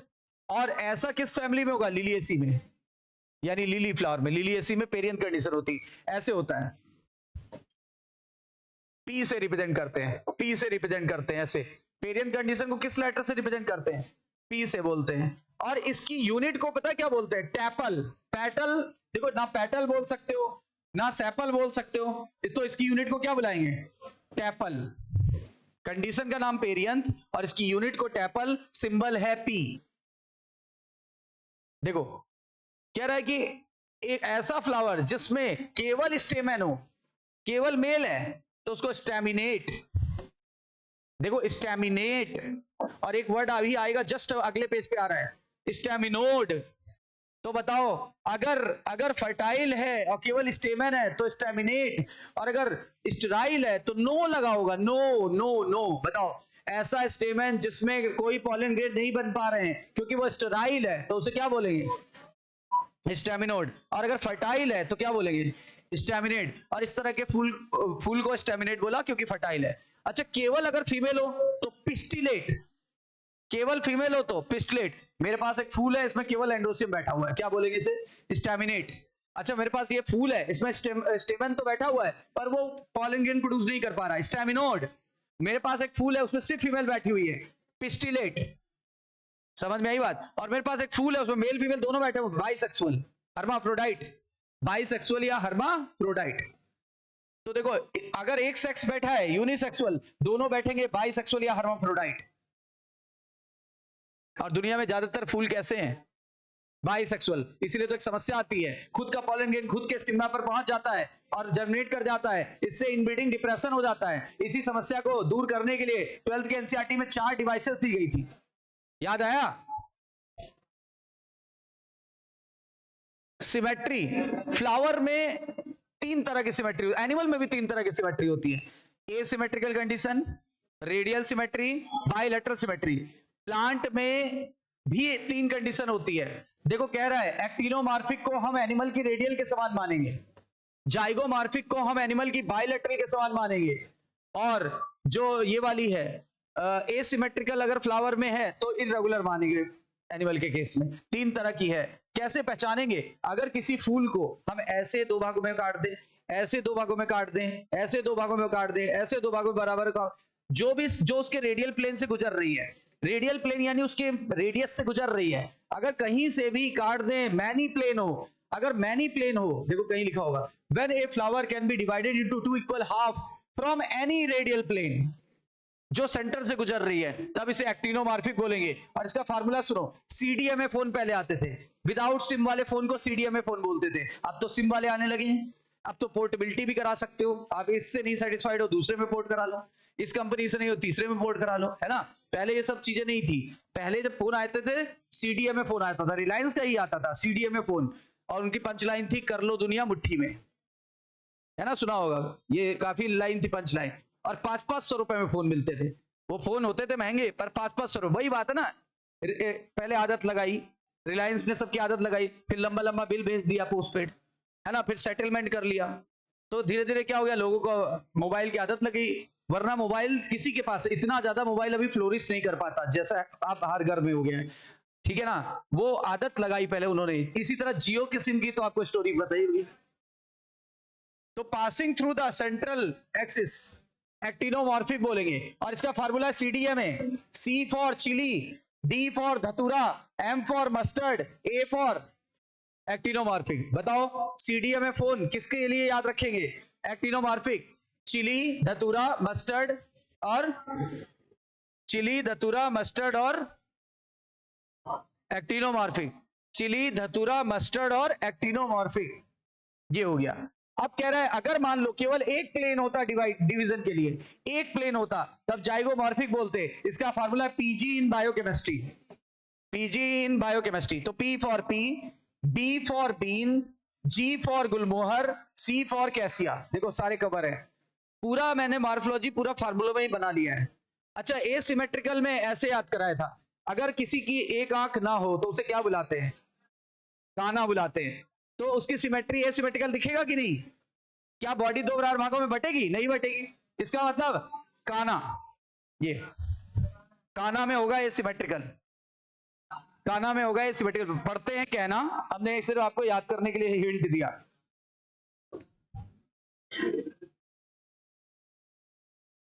अच्छा अगर फूल में 3 कैलिक्स हो, 3 कोरोला हो, 3 एंड्रोसियम हो, ठीक है ना, या 3 के सेट में हो, 3 या 3 के मल्टीपल में हो तो इस तरह के फूल को क्या बुलाएंगे? ट्राइमेरस। अगर 4 या 4 के मल्टीपल में हो तो टेट्रामेरस, और अगर 5 या 5 के मल्टीपल में हो तो पेंटामेरस। तो 3 तरह के फूल होते हैं, देखो, ट्राइमेरस, टेट्रामेरस, पेंटामेरस। जब फ्लोरल अपेंडेजेस मल्टीपल में हो 3, 4 या 5 के रिस्पेक्टिवली तो इसे बुलाते हैं क्या? ट्राइमेरस, टेट्रामेरस और पेंटामेरस। ट्राइमेरस का लिलिएसी, ट्राइमेरस का एग्जांपल इसी में आता है, लहसुन प्याज, लहसुन प्याज वगैरह इसी में आता है, एलोवेरा बाबा रामदेव का इसी में आता है। टेट्रामेरस, टेट्रामेरस हो जाएगा आपके में एक नई फैमिली जुड़ी है, ठीक है ना, क्रूसीफेरी या ब्रेसिकेसी में होता है। अच्छा, पेंटामेरस में 2 फैमिली है, एक सोलेनेसी जो पढ़ चुके हो आप सब, और एक होगी कौन सी? फैबियसी, जो सिलेबस में नहीं है, जो सिलेबस में नहीं है, फैबियसी नहीं है शायद, हाँ लैगी नहीं है फैबियसी। हाँ, सोलेनेसी है, कंपोजिटी है, ग्रेमिनी है, वही पुरानी वाली है, मालवेसी है, और एक ओपोएसी, यही सब है, बाकी और कोई नहीं है। फ्लावर जिनमें ब्रैक्ट होगा, देखो ब्रैक्ट क्या होता है? लीफ के बेस पर, अब सुन लो, लीफ के बेस पर लीफ जैसा स्ट्रक्चर को स्टिप्यूल कहा था। शब्द समझ में आया? लीफ के बेस पर लीफ जैसे स्ट्रक्चर को स्टिप्यूल कहा था। अब मैं कह रहा हूं फूल के बेस पर लीफ जैसा स्ट्रक्चर हो उसे एक ब्रैक्ट कहते हैं। क्या बोलेंगे? क्या बोला गया? Bract is the reduced leaf found at the base of pedicel, यानी फूलों के डंडी पे, फूलों के डंडी के बेस पर अगर लीफ लाइक स्ट्रक्चर हो तो उसे क्या बुलाएंगे? तो उसे बुलाते हैं ब्रैक्ट। अगर ब्रैक्ट है तो ब्रैक्टेट, नहीं है तो, जैसे स्टिप्यूल था तो स्टुपुलेट, नहीं था एक्स स्टुपुलेट। अगर ब्रैक्ट है तो ब्रैक्टेट, नहीं है तो ई ब्रैक्टेट। ये तो क्वेश्चन कम से कम 10 बार आया हुआ है, कम से कम फिगर दे देगा, पहला क्वेश्चन यही आएगा, पहचानो। अभी इसी साल आया था, है ना, देखो इसी साल आया था, कि कह रहा हूं ना मैं, 2-3 क्वेश्चन तो पक्के आते ही आते इससे, और इसी साल आया था अभी, ठीक है। हर साल मतलब तय है कि कहां से आना है क्वेश्चन। इस फिगर से एक क्वेश्चन अब आ चुका है, इस साल नहीं आएगा, इस साल इससे नहीं आएगा, ठीक है ना। अब आएगा, अब कहां से आएगा ये भी बता देते हैं। यहां से नहीं आएगा, इसकी थ्योरी से आएगा। फिगर वाला पेज दे दिया है, अब वो टच नहीं करेगा, इतने बहुत समझदार लोग होते हैं वो लोग, है ना, लेकिन फिर भी देख लो। ये देखो, ये है गायनोसियम, गायनोसियम सबसे टॉप पोजीशन पे बैठा हुआ है, गायनोसियम टॉप पोजीशन बैठा हुआ है, यानी हाइपोगाइनस कंडीशन और सुपीरियर ओवरी। देखो, हाइपोगाइनस फ्लावर है, फ्लावर इज हाइपोगाइनस, लेकिन ये ओवरी कहां है? हाइपो मतलब नीचे, गायनोसियम मतलब गायनोसियम के नीचे, मतलब गायनोसियम के नीचे से सारे भाग निकल रहे हैं, कैलिक्स नीचे से, ये देखो, ये कैलिक्स नीचे से, ये देखो कैलिक्स नीचे है इसके, करोला नीचे से, एंडोसियम नीचे से, और ये ऊपर है। यानी हाइपोगाइनस कंडीशन में सारे भाग नीचे से निकलेंगे, किसके नीचे से? गाइनस मतलब गायनोसियम के नीचे से। इसका मतलब गायनोसियम कहां पहुंच गई? ऊपर। बताओ, हाइपोगाइनस फ्लावर यानी सुपीरियर ओवरी, उल्टा होता है, उल्टा। अच्छा, अब यहां देखो, अब ये जो है ना, ये ओवरी यहां है, और ये सब निकल रहे हैं यहां बीच से, लगभग बीच से निकल रहे हैं, यानी इसमें हाफ इंफीरियर बोलते हैं। यहां पे भी देखो बीच के लेवल से निकल रहे हैं, ये दोनों फिगर एक ही है, यानी दोनों पेरीगाइनस का है, इसको बोलते हैं पेरीगाइनस, हाफ इंफीरियर बोलते हैं। अच्छा, यहां देखो, गायनोसियम बिल्कुल नीचे आ गया, और अन्य भाग गायनोसियम के ऊपर से निकल रहे हैं। इस तरह के फ्लावर को एपिगाइनस, और इस तरह के गायनोसियम को इंफीरियर ओवरी, इंफीरियर ओवरी। बताओ, ये फ्लावर है हाइपोगाइनस, लेकिन ओवरी है सुपीरियर। ये फ्लावर है पेरीगाइनस, यानी हाफ इंफीरियर, और ये फ्लावर है, बताओ, एपिगाइनस, यानी इंफीरियर ओवरी। तो याद रखिएगा, भूलिएगा नहीं। अब इनके उदाहरण पूछे जाते हैं, और वही मेन है जो उदाहरण थ्योरी से क्वेश्चन बनेगा, अगर बना तो इस बार चांस बहुत ही कम है, क्योंकि आ चुका है, इसलिए यहां से टच नहीं करते, अब अगले टॉपिक से टच करते हैं। देखो, हाइपोगाइनस कंडीशन में क्या होगा? गायनोसियम बिल्कुल ऊपर पहुंच गई, हाईएस्ट पोजीशन पे गायनोसियम ऊपर पहुंच गई, और अन्य भाग यानी कैलिक्स, करोला और एंडोसियम वो सिचुएटेड हैं बिलो इट, यानी वो इसके नीचे से लिखा है कि ओवरी, ओवरी को बोलेंगे सुपीरियर, ओवरी को बोलेंगे सुपीरियर। और याद रखिएगा इसका फार्मूला है एमसीबी, एमसीबी। और सुपीरियर कैसे याद रखोगे, हमेशा एमसीबी जो होता है ना उठानी पड़ती है, उठी हुई है, एमसीबी ऐसे उठी हुई है तब बोर्ड चल रहा है, अगर गिर जाएगी ना तो नहीं चलेगा। इसका मतलब एम्पीरियर सुपीरियर वाले का उदाहरण है, बोले याद रहेगा, सुपीरियर ओवरी का उदाहरण है कि नहीं है? तो सुपीरियर एमसीबी, सुपीरियर वाली एमसीबी, एमसीबी तभी चलती है जब ऊपर उठाओगे, गिरा देंगे तो बंद हो जाएगी। इंफीरियर, इंफीरियर होती तो गिरा देते। आओ छुआओ, देखो देखो गिरेगी कि नहीं गिरेगी, पता लगा छुआने में छू गए। आगे, if gynoecium is situated in centre, अगर गायनोसियम जो है सेंटर में है, सेंटर का मतलब बीचों बीच है, ना ऊपर है ना नीचे है, उसको बोलते हैं हाफ इंफीरियर। ये देखो लिखा है, if gynoecium situated in center, other part located on the rim of thalamus। ये बात कई बार पूछी गई है, जो बात मैं बॉक्स में करता हूं वो बड़ी इंपॉर्टेंट है, यानी रिम ऑफ थैलमस से निकलेगा, ये शब्द केवल इसी में आएगा और कहीं नहीं आएगा, ठीक है। और कह रहा है एक वर्ड और कहता है लगभग सेम लेवल से, सारे भाग लगभग सेम लेवल पर दिख रहे हैं, इस कंडीशन को पेरीगाइनस कहते हैं, ओवरी को हाफ इंफीरियर कहते हैं। और एग्जांपल, प्लम्बर रोज परी को पीच खिलाता है, प्लम्बर, प्लम्बर रोज परी को, परी, परी कहां गई, परी को पीच कहलाता है, प्लम्बर रोज परी को पीच खिलाता है, याद हो गया, प्लम्बर रोज परी को पीच खिलाता है, चलो ये हो गया। एपिगाइनस फ्लावर में मार्जिन ऑफ थैलमस अपवर्ड, मतलब पूरा पूरा जो वो था थैलमस, उसका किनारा ऊपर तक चला गया, पूरे ओवरी को ही घेर लिया, देखो लिखा है कंप्लीटली उसने घेर लिया, इनक्लोजिंग मतलब घेर लेना, किसको, ओवरी को, कैसे, completely, and getting fuse with the other part arise above the ovary, कह रहा है ऊपर से निकलेंगे अदर पार्ट्स, यानी ओवरी कहां पहुंच गया, इंफीरियर। और इसके लिए है आपको, इसके लिए याद रखना है कुमकुम, कुमकुम सन रेज में गुआवा खाती है,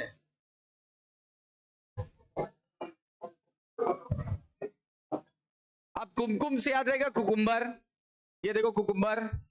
अच्छा, सन रेस से याद रहेगा सनफ्लावर का रे फ्लोरेट, सनफ्लावर का रे फ्लोरेट, और गुआवा, गुआवा, सही है।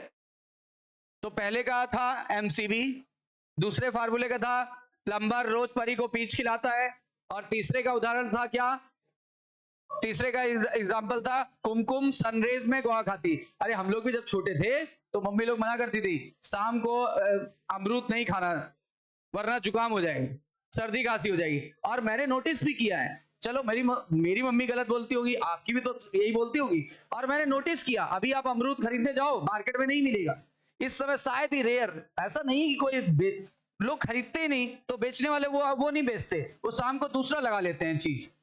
आप देखोगे अमरूद का जो मिलता है ठेला वगैरह, वो दिन के समय ज्यादा मिलता है, शाम को गायब हो जाता है। जैसे कुछ चीजें, जैसे जलेबी कब मिलेगी, सुबह सुबह, है ना, छोले भटूरे कब मिलेंगे, सुबह सुबह, और मोमोज कब मिलेगा, फिर कुछ चीजों का टाइम फिक्स है।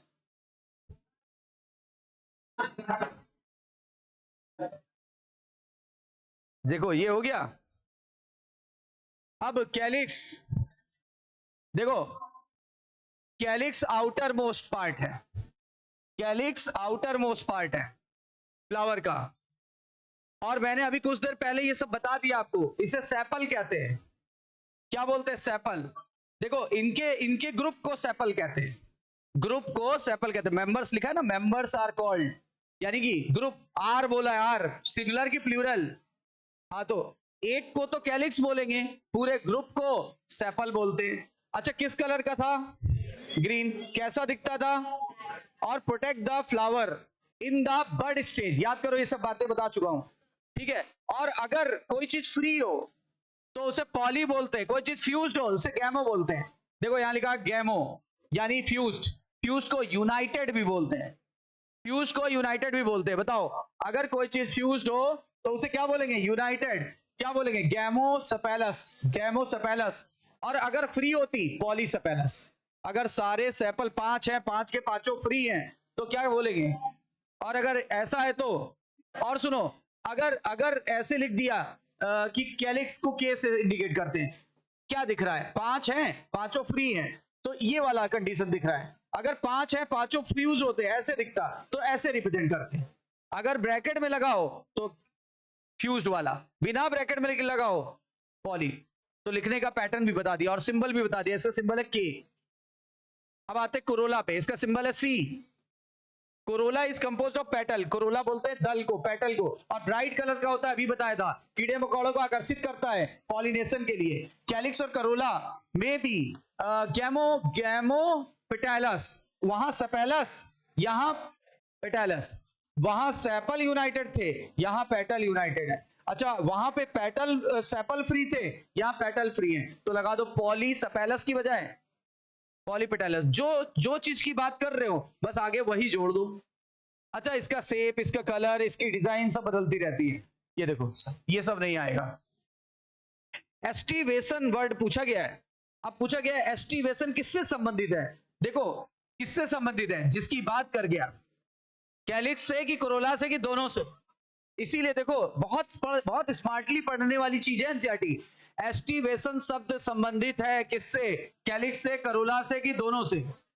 देखो इसीलिए देखो, उसने एंड्रोसियम नहीं पढ़ाया, पहले वो उसके टॉपिक को पढ़ा दिया है ना। एस्टिवेशन होता क्या है? सेपल और पेटल के अरेंजमेंट को, सेपल और पेटल किस प्रकार फूल में लगे हुए हैं, उस व्यवस्था को क्या बोलते हैं? एस्टिवेशन। उस व्यवस्था को क्या बोलते हैं? एस्टिवेशन। ठीक है। Main type of aestivation is valvate, twisted, imbricate, etcetera. ये देखो, इसमें समझो। देखो, अगर सेपल या पेटल का किनारा एक दूसरे को जस्ट टच करे पर ओवरलैप, मैंने क्या बोला शब्द सुनिएगा, just touches but never overlap, just touches but never overlap, then this condition is known as twisted, वो वाल्वेट, इसे वाल्वेट बोलेंगे। अब जरा यहां सुनिएगा, अगर एक किनारा दूसरे के ऊपर चढ़ गया या ओवरलैप कर गया, ये देखो ओवरलैप कर गया, इसका एक किनारा देखो इसके ऊपर है और इसका एक किनारा इसके ऊपर है, फिर देखो इसका एक किनारा इसके ऊपर है, एक किनारा इसके ऊपर है? एक का एक किनारा दबा हुआ है और दूसरा किनारा दबाए हुआ है, इसको बोलते हैं ट्विस्टेड। ट्विस्ट है, ऐसे लग रहा है जैसे चीजें घूम रही है, पंखा घूम रहा है तो ट्विस्टेड लग रहा है। अच्छा, अब इसमें क्या होगा? इसमें भी ट्विस्टेड कंडीशन ही होती है, पर ट्विस्ट की डायरेक्शन इर्रेगुलर हो जाती है, तब इसे बोलते हैं इम्ब्रिकेट। क्या बुलाते हैं? इम्ब्रिकेट। बताओ, अगर ट्विस्टिंग की डायरेक्शन इर्रेगुलर हो जाए, अगर ट्विस्टिंग की डायरेक्शन इर्रेगुलर हो जाए तो उस कंडीशन को क्या बुलाते हैं? तो उस कंडीशन को इम्ब्रिकेट बुलाते हैं। अच्छा, यहां जरा देखो, यहां 5 पेटल होते हैं, सबसे नीचे वाले को बोलते हैं कील, और ये आपस में जुड़ा है, ये देखो 2 कील थी आपस में जुड़ जाती है, इसको हम लिखेंगे ब्रैकेट में 2, है ना। ये विंग कहलाती, विंग ये होती 2, एक ये, और जुड़ी नहीं है इसलिए ब्रैकेट में नहीं लिखेंगे। और ये सबसे बड़ा पेटल होता है, इसको बोलते हैं स्टैंडर्ड या वैक्सिलम, स्टैंडर्ड या वैक्सिलम। बताओ इसका नाम बताओ। कील कितने होते हैं? आपस में कैसे होते हैं? फ्यूज होते हैं, ब्रैकेट में लिखे बिना ब्रैकेट के। अच्छा, विंग कितने होते हैं? क्या जुड़े हैं आपस में? तो बिना ब्रैकेट के लिखो, ये है स्टैंडर्ड या वैक्सिलम। कितने होते हैं? इसीलिए इनको लिखने का तरीका है 1 + 2 + ब्रैकेट में 2, ये तरीका है। देखना फ्लोरल फार्मूला में ऐसे ही लिखा मिलेगा। अब मैं बता दूं इसके एग्जांपल। देखो, इसका एग्जांपल पूछा जाएगा तो हमारा जवाब क्या होगा? वाल्वेट का फार्मूला CV, जब कहीं पे अपना वो देते हैं इंटरव्यू से पहले की चीज होती है, जैसे मैं कहीं किसी ऑफिस में अप्लाई करूँ किसी चीज के लिए, तो पहले मुझसे बोलेगा, जिसको आप बोलते हो बायोडाटा, वो मुझसे मांगेगा अपना CV दे दीजिए। CV को बोलते हैं करिकुलम वाइटी, थोड़ा स्टैंडर्ड लैंग्वेज है, बायोडाटा बहुत पुराने लेवल का हो गया, तो CV दे दीजिए, ठीक है ना। आजकल तो बोलते हैं अपना प्रोफाइल दे दीजिए, तो प्रोफाइल में क्या होगा? वह कब पैदा हुआ, कब मरूंगा, कितनी शादियां हुई, कितने बच्चे हैं, कब MSc करी, कब BSc करा, कब क्या किया, ये प्रोफाइल होती है। उससे आपको सामने वाला जज कर लेता है, उससे सामने वाला आपको जज कर लेता है, आपने इंटरमीडिएट कब किया, आपने किस बोर्ड से किया, आपने इतना, आप खुद के बारे में बताओगे 1 घंटा लग जाएगा। उतना वो लिखा हुआ है, एक सरसरी दृष्टि से देखेगा पता लग जाता है, उसी को बोलते हैं सीवी, है ना, उसी को आप लोग बोलते हैं बायोडाटा। तो सीवी याद रखना, करिकुलम वाइटी, यानी कि कैलोट्रॉपिस में वाल्वेट कंडीशन होती है, देखो याद हुआ है ऐसा, कैलोट्रॉपिस में वाल्वेट कंडीशन होती है। अच्छा, और एक सीएलसी, सीएलसी एक कोचिंग हुआ करती थी, career launcher classes, career launcher classes, CLC, और ये कोचिंग अब बंद हो गई, तो यानी इनकी कहानी में ट्विस्ट आ गया, यानी ट्विस्टेड का एग्जांपल होगा कौन सी coaching, CLC, C for China rose, L for ladies finger, और C for cotton, C for cotton, ये लेडीज फिंगर है ना, यानी भिंडी। अच्छा यहां सुनो, अच्छा इम्ब्रिकेट का फार्मूला जीआईसी, इम्ब्रिकेट में देखो आई आ रहा है, जीआईसी, एक गुलमोहर दूसरा कैसिया, गुलमोहर और कैसिया, तो गुलमोहर और कैसिया। अच्छा यहां सुनो, इसका एक ही एग्जांपल है, पी और बीन, पी और बीन, तो पी और बीन इसमें आ जाएगा। बताओ इसका कैलोट्रॉपिस, ये मैच होगा कैलोट्रॉपिस से, ये मैच होगा कॉटन, चाइना रोज और लेडीज फिंगर से, ये मैच होगा गुलमोहर और कैसिया से, ये मैच होगा पी और बीन से। बोलो मैचिंग वाले, इसमें मैचिंग का क्वेश्चन बनेगा। देखो जहां से जो क्वेश्चन बन सकता है हम आपको बताते चल रहे हैं इसीलिए, और यही चीज इन्होंने यहां लिखी है, कोई पढ़ने की जरूरत नहीं है, जो लिखा है हमने कुछ नहीं छोड़ा, सब कुछ बता दिया है। रुकिए रुकिए, आज तो अभी कोई क्लास है नहीं, थोड़ा खींचने दीजिए, बड़ा टॉपिक है भाई, तभी तो टेस्ट, टारगेट यही है कि टेस्ट के पहले सारी चीजें अच्छे से हो जाए, है ना, तो अगर आधे घंटे लग भी जा रहा है एक्स्ट्रा तो क्या फर्क पड़ेगा, कल खत्म हो जाएगा अच्छे से, है ना। अब देखो androecium, androecium is composed of stamen, androecium किससे बना होता है, स्टेमेन, एंड्रोसियम की यूनिट का नाम, बोलो बोलो, एंड्रोसियम की यूनिट का नाम स्टेमेन। अब स्टेमेन में दो भाग होते हैं, स्टेमेन मेल सेक्स ऑर्गन को बोलते हैं, मेल सेक्स ऑर्गन को स्टेमेन कहते हैं, इसमें दो भाग होते हैं, एक स्टाक या फिलामेंट और एक फूला हुआ भाग एंथर, और इसका फिगर ऐसे देखा होगा आपने, ऐसे देखा होगा, और ये पार्ट इस पर टिका होता है, ये क्या, रिसेप्टेकल। बताओ ये पार्ट पास में है कि दूर में है, और ये देखो, अब मैंने ये पेन पकड़ा हुआ है, अब ये मेरे फिंगर के पास में है तो ये प्रॉक्सिमल हुआ, और ये मेरे फिंगर से दूर है तो डिस्टल हुआ। अब बताओ ये हड्डी मेरे शरीर के पास है तो प्रॉक्सिमल, ये हड्डी मेरे शरीर से दूर है, डिस्टल। बोलो क्लियर है, ठीक है ना। तो वैसे ही बताओ ये पौधा, पौधे से जुड़ा हुआ है ये भाग, तो ये हिस्सा पास हुआ इसके, तो ये प्रॉक्सिमल एंड, और ये दूर है डिस्टल एंड। प्रॉक्सिमल एंड किस पर टिका हुआ है, थैलमस पर, या तो थैलमस पर टिका होगा या तो पेटल के साथ जुड़ा होगा, या तो थैलमस पर टिका होगा या तो पेटल के साथ जुड़ा होगा। क्यों, क्योंकि कुछ फूल में ये जो एंडोसियम होता है ये पेटल के साथ फ्यूज कर जाता है, इस कंडीशन को बोलते हैं एपीपेटैलस कंडीशन, और इसको रिप्रेजेंट करते हैं ऐसे, सी और ए ऊपर टोपी। बोलो याद आया, और पूरा चैप्टर पढ़ा इस पे। बताओ एंथर में कितने लोब थे, दो, हर एक लोब में कितने चैम्बर थे, इन चैम्बर को हमने क्या नाम दिया था, पॉलन सैक या माइक्रोस्पोरेंजियम, पॉलन सैक का दूसरा नाम, और इसी में पाई जाती थी माइक्रोस्पोर की मम्मी, माइक्रोस्पोर मदर सेल, और माइक्रोस्पोर मदर वर्ड प्लांट में कहीं आ जाए 2n। अच्छा बताओ जब इसमें मियोसिस होगी माइक्रोस्पोर मदर सेल में तो क्या बन जाएंगे, पॉलन ग्रेन या माइक्रोस्पोर्स बन जाते हैं, पॉलन ग्रेन बन जाते हैं, पॉलन ग्रेन बने हैं पॉलन सैक में। अच्छा अभी कुछ देर पहले स्टेमिनेट स्टेमिनोड पे चर्चा हुई थी, तो बताओ स्ट्राइल स्टेमन को क्या बुलाएंगे, जबकि अगर फर्टाइल होता तो क्या बुलाते, स्टेमिनेट, मिनेट और मिनोड। देखो जो नहीं बनाएगा उसमें नो लगा हुआ है, सही है। अच्छा आप देखो जो बात अभी बोली, जस्ट उस फिगर में बोली है वो बात ध्यान से सुनना, स्टेमन या तो यूनाइटेड होंगे, ठीक है आपस में, या तो किसी अदर मेंबर से यूनाइटेड होंगे, कह रहा है या तो अपने आप से जुड़े होंगे या तो अदर मेंबर से जुड़े होंगे। जब स्टेमन अटैच होता है पेटल से, स्टेमन पेटल से अटैच होता है, अभी बोला था मैंने बोला था अगर स्टेमन पेटल से अटैच हुआ तो एपीपेटैलस कंडीशन, देखो इस कंडीशन को बोलते हैं एपीपेटैलस कंडीशन। और ये होगा आपकी सोलेनेसी फैमिली में। इसके लिए पूरा सोलेनेसी याद रखो, सोलेनेसी फैमिली में, सोलेनेसी फैमिली में याद रखिएगा।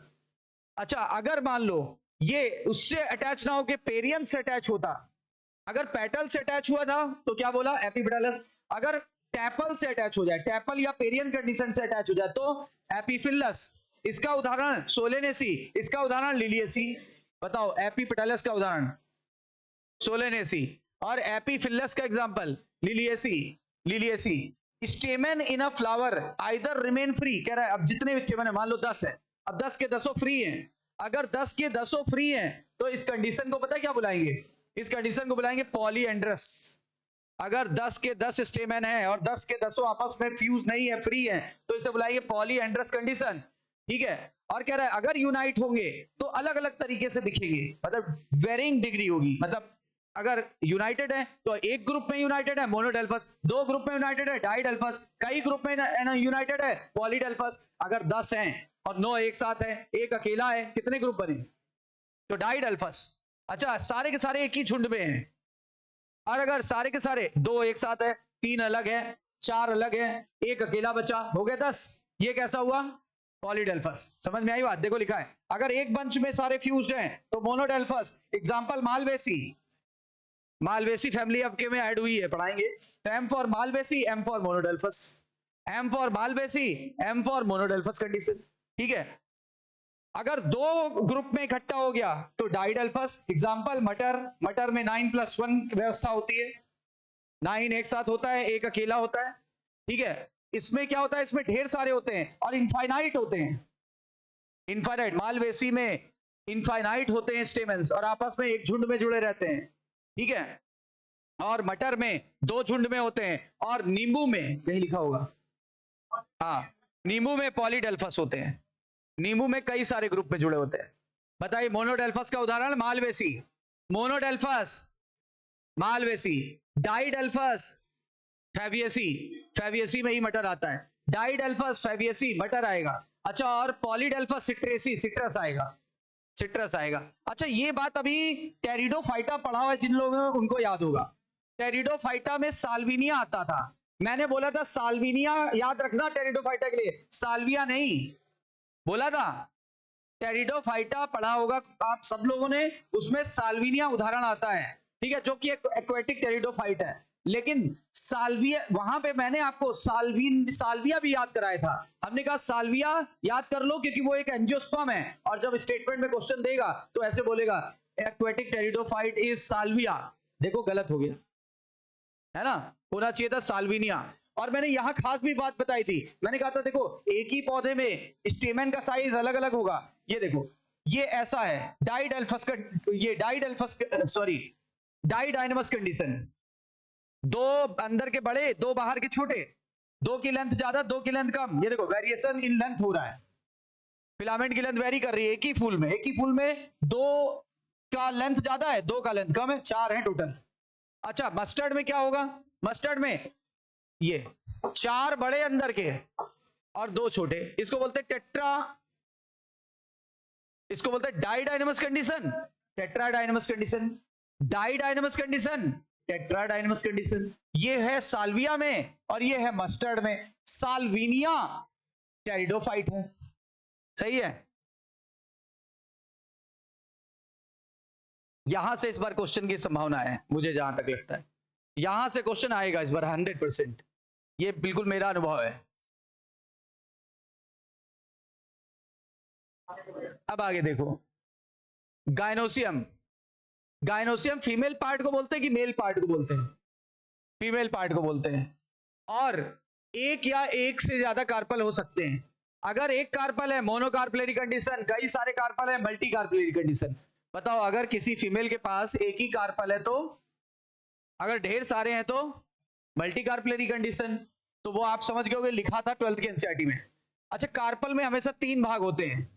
सबसे ऊपर वाला क्या भाग होता है, स्टिग्मा, बीच में स्टाइल, सबसे नीचे ओवरी। अच्छा, ओवरी जो होती है वो बेस पे होती है और फूली रहती है, ऐसे ओवरी जो होती है फूली रहती है और बेसल पार्ट होती है, उसके ऊपर लंबी सी ट्यूब होती है जिसे स्टाइल कहते हैं, और स्टाइल जुड़ी होती है एक तरफ ओवरी से और दूसरी तरफ स्टिग्मा से।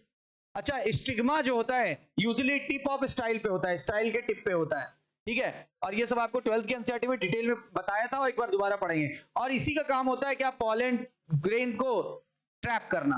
देखो ये स्टिग्मा है, प्लेटफॉर्म है, यहीं पे पॉलन ग्रेन आके लैंड करेगा। या तो मैं बोलूं पॉलन ग्रेन लैंड यहां करेगा, या तो मैं बोलूं कि ये पॉलन ग्रेन को रिसीव करेगा। बात तो एक ही है। मैं बोल रहा हूं एरोप्लेन यहां लैंड करेगा, या मैं बोल रहा हूं ये एरोप्लेन के लैंड करने का वो है ट्रैक। बात तो एक ही है, ठीक है ना। तो बताओ रिसेप्टिव सरफेस ऑफ वो पॉलन ग्रेन, या तो ये बोलो या तो बोलो landing platform for pollen grain. Each ovary has one और मोर ओव्यूल। कहता है एक ओवरी के अंदर एक ओव्यूल भी हो सकता है, एक से ज्यादा भी। सुनो, अगर एक ओवरी में एक ओव्यूल है तो एक बीज बनेगा, अगर एक ओवरी में अनेक ओव्यूल है तो कई सारे बीज बनेंगे। बताओ, अगर एक ओवरी में एक ओव्यूल है तो एक बीज बनेगा, जैसे गेहूं, चावल एक्सेट्रा, एक में एक होता है। अच्छा, और अगर आप बात करते हो एक में अनेक है, जैसे तरबूज, जैसे खरबूज, जैसे आपके कद्दू, जैसे पपाया, है ना, जैसे ऑर्किड, ये इसमें कई सारे बनते हैं। हर एक ओवरी वन और मोर ओव्यूल हो सकते हैं, और ये एक गद्देदार स्ट्रक्चर पे लगे रहते हैं। याद करो, मैं 12th वाली एनसीईआरटी आपको एक बार रिकॉल कर रहा हूं।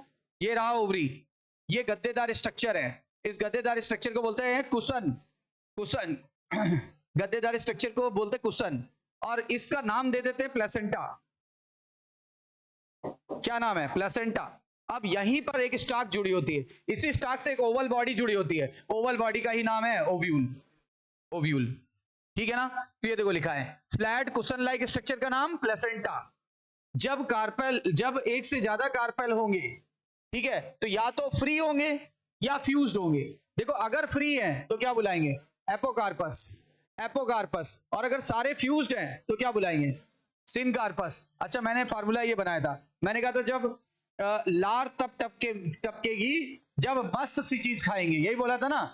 लार तब टपकेगी जब मस्त सी चीज खाएंगे, यानी लार और मस्त का आपस में कॉम्प्लीमेंट्री चीज है।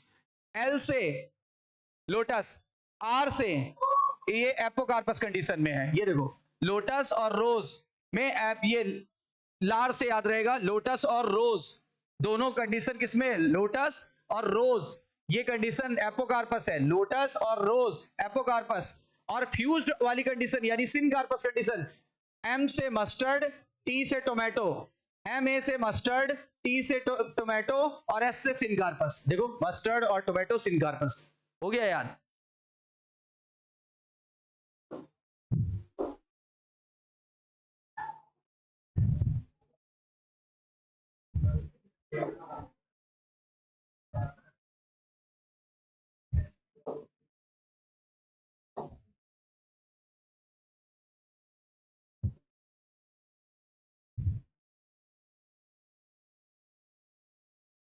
ठीक है, अब जरा पहले फिगर से समझो, फिगर को ध्यान से समझो, तब ज्यादा क्लियर हो जाएगा। थ्योरी में अभी मैं पढ़ दूंगा। कह रहा है ये मार्जिनल प्लेसेंटेशन है। यहां देखो प्लेसेंटा इधर लगा मार्जिन पे, प्लेसेंटा मार्जिन पे लगा हुआ है, मार्जिन पे, किनारे पर, ठीक है। और उस मार्जिन पे लगा हुआ है जहां मटर आजकल आ रही है। मटर में डबल बैंड होता है, डबल लाइनिंग होती है। एक तरफ तो फोल्ड होता है और दूसरी तरफ डबल लाइनिंग होती है, उसको बोलते हैं वेंट्रल रिज या वेंट्रल स्यूचर। देखो जो लाइनिंग है उसको, ये जो उभरा हुआ लाइनिंग है इसको बोलते हैं स्यूचर, ठीक है ना। वेंट्रल रिज मतलब उभार। और जब ये दोनों तरफ की लाइनिंग जुड़ जाती है तो वहां स्यूचर बन जाता है। स्यूचर ज्वाइंट का नाम क्या है? स्यूचर। तो देखो मटर इसी साइड से लगी रहती है, देखना मटर इधर से नहीं लगी रहती है। मटर डबल लाइनिंग की तरफ होती है कि इस फोल्ड की तरफ होती है? डबल लाइनिंग की तरफ। और ये जो मटर लगी हुई है यही तो प्लेसेंटा है इसका। कहां लगा है प्लेसेंटा? प्लेसेंटा मार्जिन पे प्रेजेंट है, किनारे पर प्रेजेंट है, मटर वहीं से जुड़ी रहती है। और इस तरह के प्लेसेंटेशन को मार्जिनल प्लेसेंटेशन बोलते हैं। और दिख रहा है साफ की मस्टर्ड उसमें होगी, पी में होगी। Marginal placentation found in P. अच्छा, आपने टोमेटो काटा होगा, आपने नींबू काटा होगा, उन तीन सभी में यहां से लगे बीज। यहां पे देखो ये ऐसे चैम्बर होते हैं, अंदर सेप्टा होता है, और यहां से लगे होते हैं बीज। बीज हमेशा देखना सेंट्रल लाइन से लगे होते हैं, बीज यहां कभी नहीं लगेंगे, बीज सेंट्रल लाइन की तरफ होंगे कॉन्सेंट्रेटेड, ठीक है ना। इसको बोलते हैं एक्साइल प्लेसेंटेशन। क्या बोलते हैं? Exile placentation. तो ये हो गया एक्साइल प्लेसेंटेशन। और एक्साइल प्लेसेंटेशन किसमें होगा? लेमन और अभी क्या बोला? टोमेटो, लेमन और टोमेटो वगैरह में, ठीक है। अब ये देखो, यहां पे एक पेरीफेरी से लगे हैं, पेरीफेरी यानी कि ये इनर वॉल से अटैच है, ये इनर वॉल से अटैच है। और ऐसा किसमें होगा? इस तरह को बोलते हैं पैराइटल प्लेसेंटेशन। और पैराइटल वाला काफी बार पूछा गया है। इसका एग्जांपल है map. Map, M for mustard, A for argemone और P for parietal. Mustard, argemone, parietal, mustard, argemone, parietal. अच्छा ये देखो, ये बिल्कुल एक्साइल की तरह नहीं लग रहा है, बस एक अंतर है, क्या? इसका सेप्टा गायब हो गया। जब एक्साइल से सेप्टा माइनस कर दो तो इसका सेंटर फ्री हो गया, इसको बोलते हैं free central placentation, free central placentation. और ये पाया जाता है कहां पे? डायंथस और प्रिमरोज, डायंथस और प्रिमरोज में, डायंथस और प्रिमरोज में पाया जाता है। अच्छा ये वही है जो आज शुरुआत की थी, ये बेस पर पाया जा रहा है, बेसल, ये बेस पर पाया जा रहा है, बेसल। सनफ्लावर और मैरीगोल्ड, BSR। देखो एक मिनट, ये पढ़ो, एक बार पढ़ देते हैं लाइनिंग, केवल एग्जांपल यहां से पढ़ो, बाकी पहचान तो आप जाओगे ही।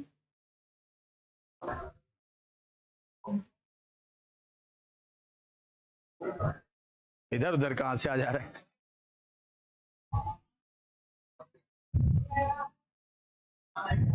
चलो मार्जिनल का क्या उदाहरण है? पी। मार्जिनल का क्या उदाहरण है? पी, ठीक है। और ये एक्साइल का उदाहरण है TLC, TLC। तो T for tomato, L for lemon और C for China rose. Parietal का फार्मूला मैप बताया, MAP, और M for mustard, A for argemone और P फॉर पैराइटल। और इसमें एक खास बात है जो काफी बार पूछा गया है, शुरू में इसमें एक ही चैम्बर था, बाद में 2 चैम्बर हो जाता है। जैसे ये जो हॉल है, ये कितना हॉल है नंबर में? एक, अगर मैं बीच से पार्टीशन उठवा दूं तो 2 हॉल में बदल जाएगा। लेकिन ये पार्टीशन है केवल, ये दीवार नहीं उठवा रहा हूं। अरे जैसे पार्टीशन होता है कोई, जैसे आपके हॉस्टल्स में कहीं होगा, जैसे नीचे लाइब्रेरी में वो पार्टीशन ही तो है एल्युमिनियम का बना हुआ। तो अगर वैसे करा दूं तो इसको फॉल्स वॉल बोलेंगे कि ट्रू? तो पहले ये हॉल कितने चैम्बर का था, फिर कितने में बन जाएगा? ये वाली कंडीशन केवल और केवल पैराइटल वाले में होती है और किसी में नहीं होती। क्या लिखा हुआ है इसमें? एक फॉल्स सेप्टम बन जाता है बीच में। तो पहले 1 चैम्बर थी, बाद में 2 चैम्बर हो गए, और फॉल्स सेप्टम के कारण ही ऐसा हुआ है। जब ओव्यूल बॉर्न होता है कहां? On central axis. जब ओव्यूल बॉर्न होता है सेंट्रल एक्सिस पर, एंड सेप्टा आर एब्सेंट, और अगर सेप्टा एब्सेंट होता है तब इसको बोलते हैं फ्री सेंट्रल। और एग्जांपल है डायंथस और प्रिमरोज। और बेसल प्लेसेंटेशन ये होता है किसमें? BS, ये सनफ्लावर और मैरीगोल्ड इसमें होता है, ठीक है। सनफ्लावर और मैरीगोल्ड यानी किसमें? गेंदे के फूल में और सूरजमुखी के फूल में, गेंदे के फूल में और सूरजमुखी के फूल में। अच्छा आप ये बताओ, ओव्यूल जो है फर्टिलाइज होकर के क्या बनाता है? सीड। और ओवरी फर्टिलाइज होकर क्या बनाती है? ठीक है, तो ध्यान दीजिए, fruit is characteristic of flowering plant. अभी बोल रहे थे flower is characteristic of flowering plant, तो फ्रूट भी तो कैरेक्टरिस्टिक हुआ किसका? फ्लावरिंग प्लांट का, फ्लावरिंग प्लांट का। मैच्योर या राइपेंड ओवरी ही फर्टिलाइजेशन के बाद क्या बनाती? फ्रूट। देखो यहां से क्वेश्चन आया हुआ है, मैच्योर भी आया है और राइपेंड ओवरी भी आया है। तो ए ऑप्शन ये होगा, बी ऑप्शन ये होगा, सी होगा, बोथ ए एंड बी, तो दोनों हो जाएगा। अगर फ्रूट बिना फर्टिलाइजेशन के बने तो याद करो पार्थिनो कार्पिक फ्रूट। अगर ऑर्गेनिज्म बिना फर्टिलाइजेशन के बने, पार्थिनोजेनेसिस। अगर सीड बिना फर्टिलाइजेशन के बने, apomixis. Formation of fruit without fertilisation, parthenocarpy. Formation of organism without fertilisation, parthenogenesis. अच्छा उसके बाद formation of seed without fertilisation, apomixis. और याद करो पार्थिनोकार्पिक सीड जो फ्रूट था वो हम लोग ने 3 हार्मोन से बनाया था। फार्मूला था गैस, सबसे पावरफुल हार्मोन जिबर्लिक एसिड, उससे कम पावरफुल, सबसे कम पावरफुल, हाँ तो साइटोकाइनिन। जनरली फ्रूट जो होता है उसकी दीवार को हम पेरिकार्प कहते हैं। फ्रूट वाल को क्या बोलते हैं? पेरिकार्प। तो फ्रूट वाल को क्या बुलाते हैं? पेरिकार्प, ठीक है ना। पेरिकार्प या तो ड्राई होगा या तो फ्लैसी। अच्छा मूंगफली में बताओ कैसा होता है? मूंगफली में तो ड्राई होता है ना। सरसों में कैसा होता है? ड्राई। लेकिन संतरे में, तरबूज में, केले में फ्लैसी होता है। तो कह रहा है या तो ड्राई होगा या तो फ्लैसी। अगर अगर देखो, अगर फ्लैसी है तो मोटा होगा, फ्लैसी है तो मोटा होगा। ये देखो लिखा है फ्लैसी है तो मोटा भी होगा। और इस समय 3 परतों में डिवाइड हो जाएगा, एपिकार्प, मीजोकार्प, एंडोकार्प। जैसे आम का छिलका क्या है? केले का छिलका क्या है?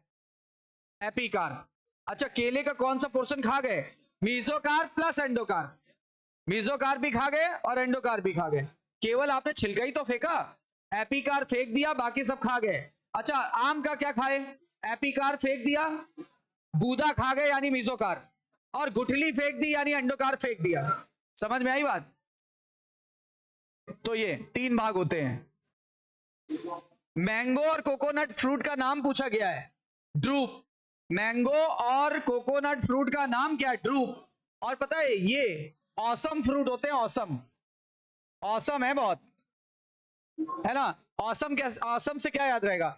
1 सीडेड, कहीं लिखा होगा 1 सीडेड। एस का मतलब सुपीरियर ओवरी, एम का मतलब मोनोकार्पलेरी। ऑसम फ्रूट है। ड्रूप फ्रूट सबसे कॉमन फ्रूट है और इसमें 2 आएंगे, मैंगो और कोकोनट। ड्रूप फ्रूट के ग्रुप का नाम है।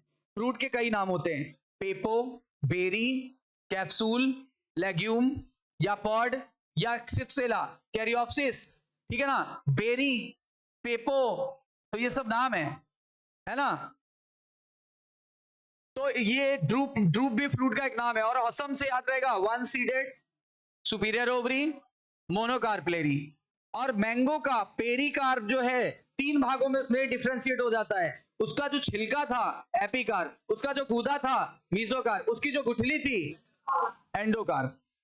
ये देखो लिखा भी हुआ है, बना भी हुआ है। अच्छा कोकोनट का ये भाग जो खोपड़ी जैसा सख्त होता है, जो ब्राउन कलर का जो सेल होता है इसका, ये है इसका एंडोकार्प। और इसके ऊपर जो रेसे होते हैं, जो फाइबर होते हैं, फाइबर, वो मीजोकार्प है। और एपिकार्प तब दिखाई पड़ता है जब हरा नारियल हो। हरा हरा जो भाग होता है वो एपिकार्प था, लेकिन जब ब्राउन होता है तो वो नष्ट हो जाता है, और जो अंदर के सफेद भाग थे वो ब्राउन हो जाते हैं। तो अब बचा केवल क्या है? फाइब्रस मीजोकार्प और स्टोनी एंडोकार्प या हार्ड एंडोकार्प। और ये हम लोग फोड़ देते हैं, और ये हिस्सा गरी है, ये होता है व्हाइट कर्नल, और ये हम लोग खा जाते हैं और नारियल पानी पी जाते हैं। और ये दोनों पार्ट एंडोकार्प है, सॉरी एंडोस्पर्म है, endosperm. Edible part of coconut is liquid वाला कि सॉलिड वाला कि दोनों? दोनों। ये खा जाते हैं, वो पी जाते हैं।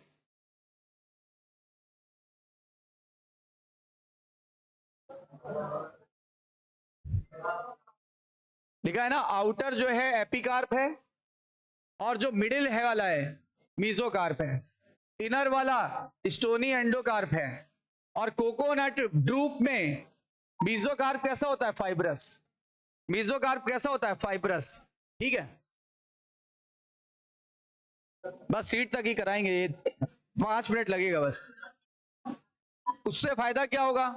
कल केवल और केवल फैमिली होगी, और जो एक्स्ट्रा वाली फैमिली वो मंडे को करा देंगे इसी क्लास के बाद। इसी क्लास एक्स्ट्रा वाली मंडे को क्लास के बाद कराएं, ठीक है। सीड, ओव्यूल आफ्टर फर्टिलाइजेशन किस में बदल जाएगा? ओव्यूल आफ्टर फर्टिलाइजेशन किस में बदल जाएगा? सीड में। Developed into seed. अच्छा सीड जो होता है उसमें अभी आते आते आज बताया था, पहला भाग सीड कोट, दूसरा भाग एम्ब्रियो में रेडिकल था जिससे रूट सिस्टम बना था, एक एक्सिस थी जिसको एम्ब्रियोनल एक्सिस कहते थे, और कहता है उसमें कोटिलेडन या तो एक होंगे या तो दो होंगे, चना और ये मटर और चने में, और इसमें गेहूं और मक्के में एक होगा। इसमें कुछ है ही नहीं, ये सब मैं बोल चुका हूं। अब देखो यहां ना पढ़ के एक बात यहां पढ़ते हैं, इस जगह पे पढ़ते हैं। अच्छा उधर बना नहीं, वो 12th वाली एनसीईआरटी में था, ये है बनाया। देखो ध्यान देना, ये चने का स्ट्रक्चर है, बाहर दिख रहा है सीड कोट, और डाई कोट में सीड कोट 2 लेयर का बना होता है। डाई से 2 याद रहेगा, outer seed coat, inner seed coat. Outer seed coat को टेस्टा कहते हैं, टेस्टा थ्योरी में देखो हाईलाइटेड लिखा होगा, टेस्टा। इनर को टेगमैन कहते हैं। तो बाहर वाला टेस्टा कहलाता है, इनर वाला टेगमैन कहलाता है। ध्यान दीजिए, बाहर वाला टेस्टा, इनर वाला टेगमैन, बाहर वाला टेस्टा, इनर वाला टेगमैन, ठीक। उसके बाद क्या होता है, ये हार्ड सीड कोट होता है, सुरक्षा देता है।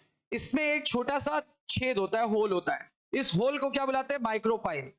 इसी माइक्रोपाइल के नीचे हाइलम होता है, इसी माइक्रोपाइल के नीचे एक निशान होता है, उसे हाइलम कहते हैं। आप बोलोगे सर ऊपर बना हुआ है, ये थ्योरी में सही लिखा है, इसमें उल्टा बनाया गया। फिगर को ऐसे बनाना था, इन्होंने फिगर उल्टा बनाया है, वो जानबूझ के, ताकि बच्चा थ्योरी तो रिपोर्ट करे।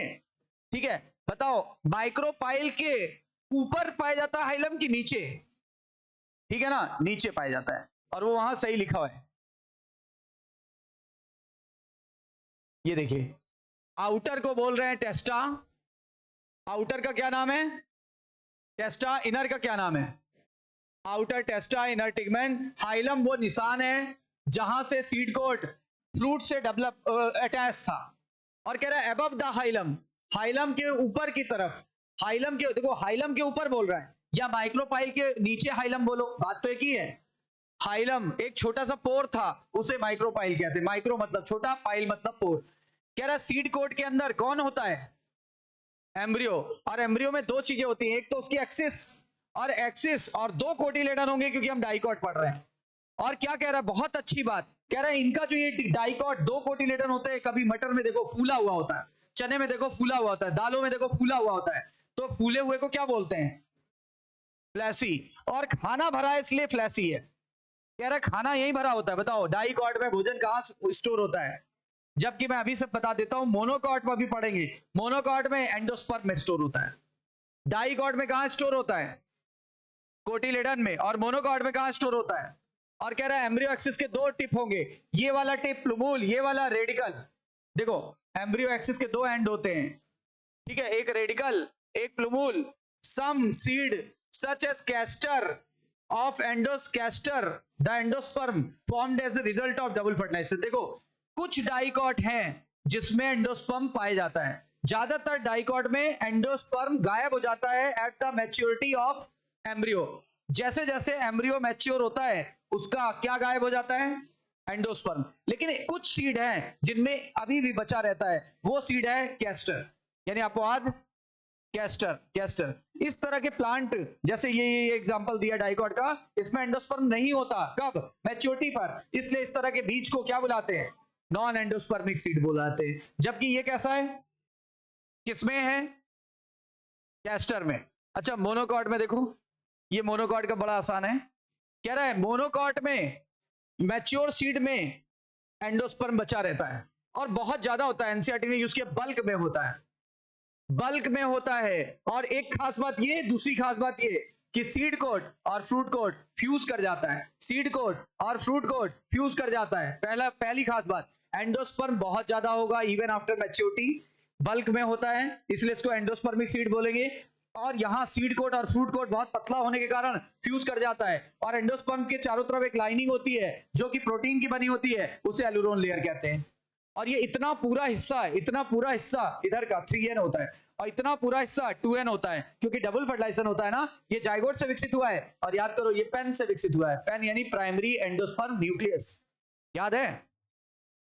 एलुरोन layer is 3n, endosperm is 3n।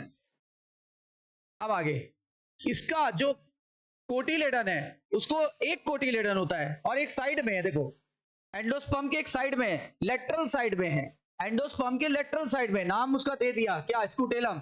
और लेटरल साइड में होता है, वन साइडेड होता है, एक होता है, स्कूटेलम बुलाते हैं। और ये रही इसकी एम्ब्रियो एक्सिस, एम्ब्रियो एक्सिस के टिप पर बेस पर, लेकिन इसके टिप को सुरक्षा देने के लिए कुछ स्ट्रक्चर होता है, उसे कोलियोपेटाइल, और इसको सुरक्षा देने के लिए कोलियोराइजा। क्या ये दोनों वर्ड अभी हम लोग ने पढ़े थे? क्या ये वर्ड पढ़ा था? नहीं, ये सब अंतर है। और ये रहा हाइलम, यानी जुड़ने का स्थान, जुड़ने का स्थान। बस थ्योरी पढ़ लें, यहां तक कवर। फैमिली बड़ी बची है, फैमिली बड़ी है, इसलिए मैं खत्म कर रहा हूं यहां तक। Monocot are endospermic seed, but some orchid, orchid अपवाद है। बताइए वहां का अपवाद क्या है और यहां का अपवाद क्या है? बताइए। डाइकॉट का एक्सेप्शन, मोनोकॉट का एक्सेप्शन। अच्छा, ये ऐसा मोनोकॉट है जहां एंडोस्पर्म नहीं होगा, वो ऐसा डाइकॉट था जहां एंडोस्पर्म होता है। अनाजों में, जैसे मक्के में, मक्के में क्या देखेंगे? मक्के में सीड कोट और फ्रूट कोट फ्यूज हो जाती है। देखो लिखा है, सीड कोट और फ्रूट कोट फ्यूज होती है क्योंकि पतली होती है, मेम्ब्रेनस होती है। एंडोस्पर्म बल्की होता है और उसी में भोजन स्टोर हुआ था। आउटर कवरिंग ऑफ एंडोस्पर्म को जो प्रोटीन की बनी होती है एलुरोन लेयर बोलते हैं। अच्छा, एम्ब्रियो बहुत छोटू सा होता है, और क्या बोला था? खांचे में प्रेजेंट होता है और वन साइडेड होता है, एंडोस्पर्म के एक तरफ होता है, और बड़ा सा और सील्ड शेप कोटिलेडन होता है। देखो एम्ब्रियो छोटा है लेकिन उसका कोटिलेडन बड़ा है और सील्ड शेप होता है। S for scutellum, S for shield shape, और S for one sided, S for sided, sided structure है। ठीक है, और लिखा है शॉर्ट एक्सिस होती है इस एम्ब्रियो की, उस पे प्लूमूल और रेडिकल होता है। प्लूमूल और रेडिकल के ऊपर की सीट को क्या बुलाते हैं? प्लूमूल वाले को बुलाएंगे कोलियोपेटाइल और रेडिकल वाले को बुलाएंगे राइजा। देखो पी में पी वाला आना चाहिए, आर को आर वाला ढकेगा, पी को पी वाला ढकेगा, आर को आर वाला ढकेगा। कल करेंगे हम लोग फैमिली, ठीक है? कल मतलब नेक्स्ट टर्न पे फैमिली के हो जाएगा, और उसी टर्न पे हम फैमिली जो छुट्टी हुई वो भी करा देंगे मोस्टली।